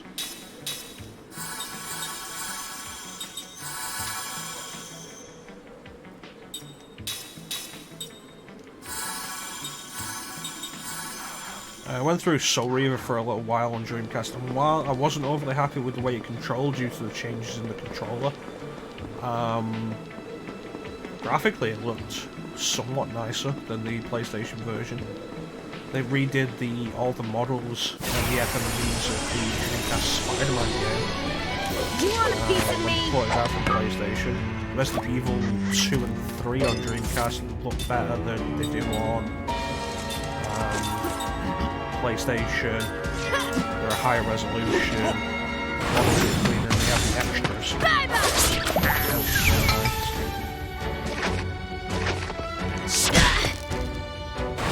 There are just some games that are just on both systems and don't really do anything extra with them.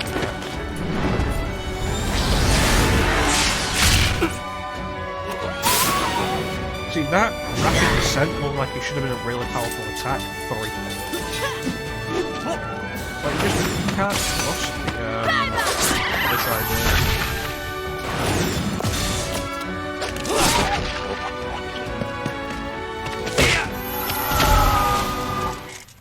And I'm looking at it, it's like, oh yeah, no, these enemies are doing like 3 points of damage. You know, guys, actually, what was that, like 15 HP extra for 1 level up?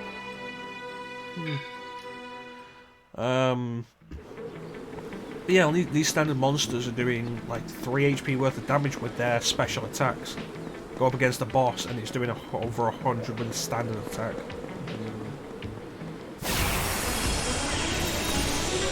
Guess we have no choice.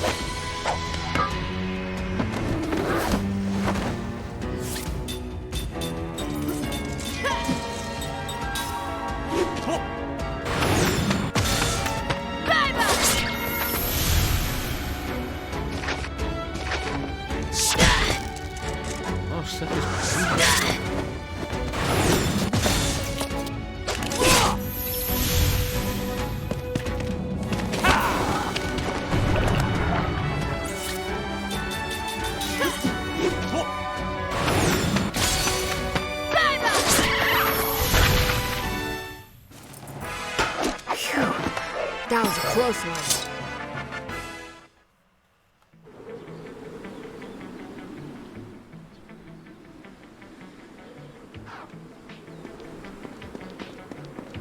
I do like an RPG that doesn't retain status effects outside of battle.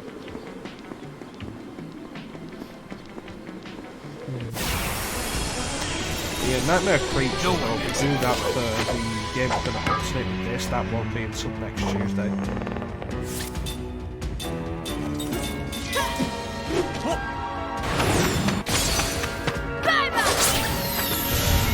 got this, and then that Sunday will be busy.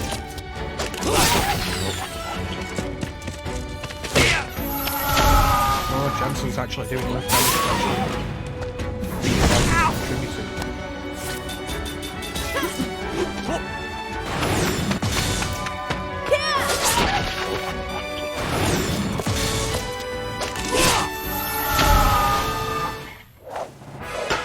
What a waste of time.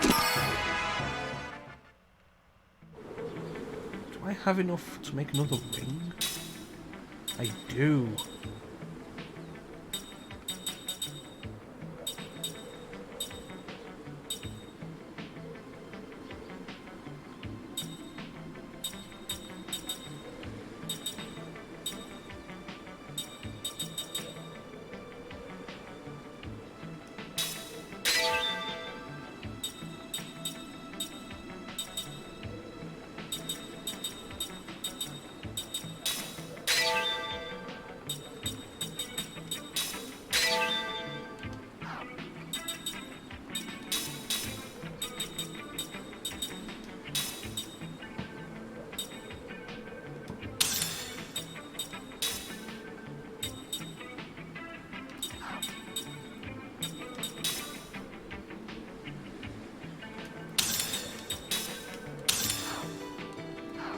Right, well, we got something there.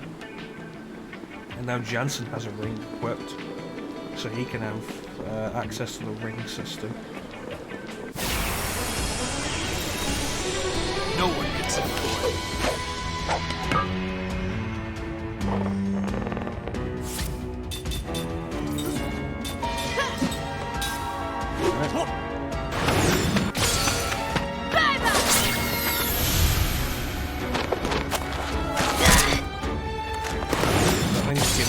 time the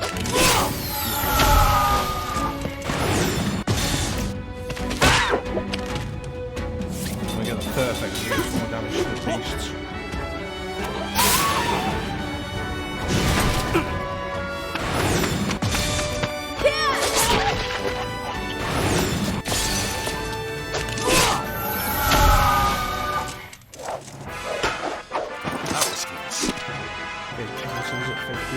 Learn anything? No.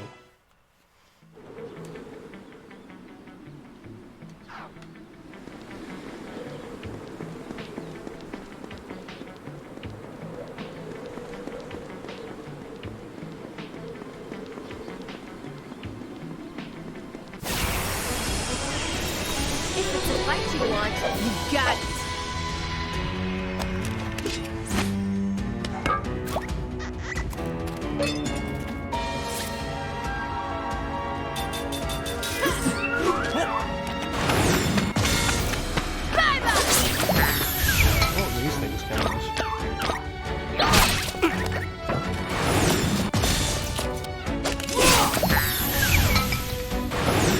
Damage up has to be you don't get extra damage.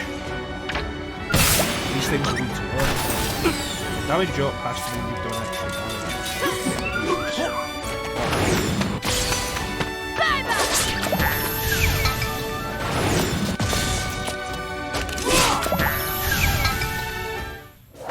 We've got time for like one more battle then.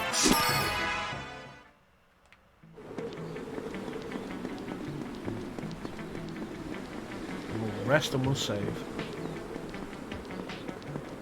How long are we going? Almost 3.5 hours. Alright. If it's a fight you want, you got it.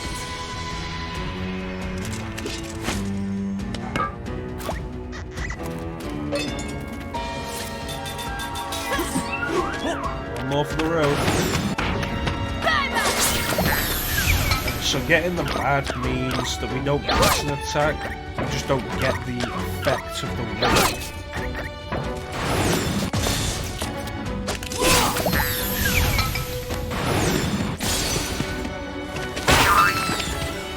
But the effect of the wing is always necessary.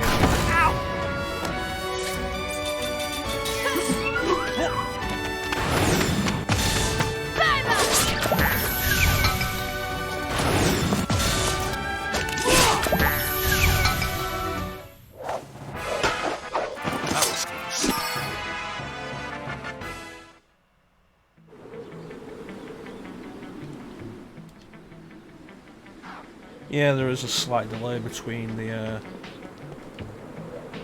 game and the capture.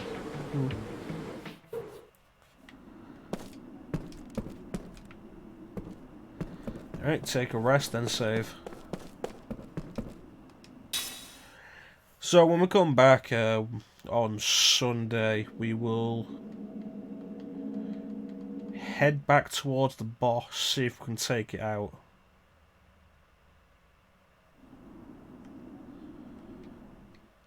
Hopefully we'll be able to. If not, might see about making a journey back to town, get some equipment. But that is going to do it for today's stream. I want to thank everybody who joined the stream at any point. I always appreciate the support. Special thanks to Bane for keeping company in the chat. I always appreciate that.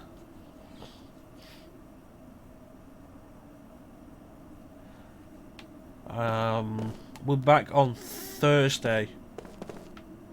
That does respond to you being close to it.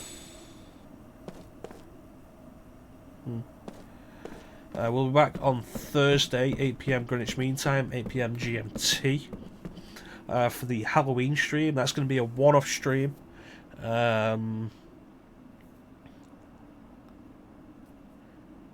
I'm not entirely sure whether that actually means anything, Bane. I think it's just how many people have checked out the channel.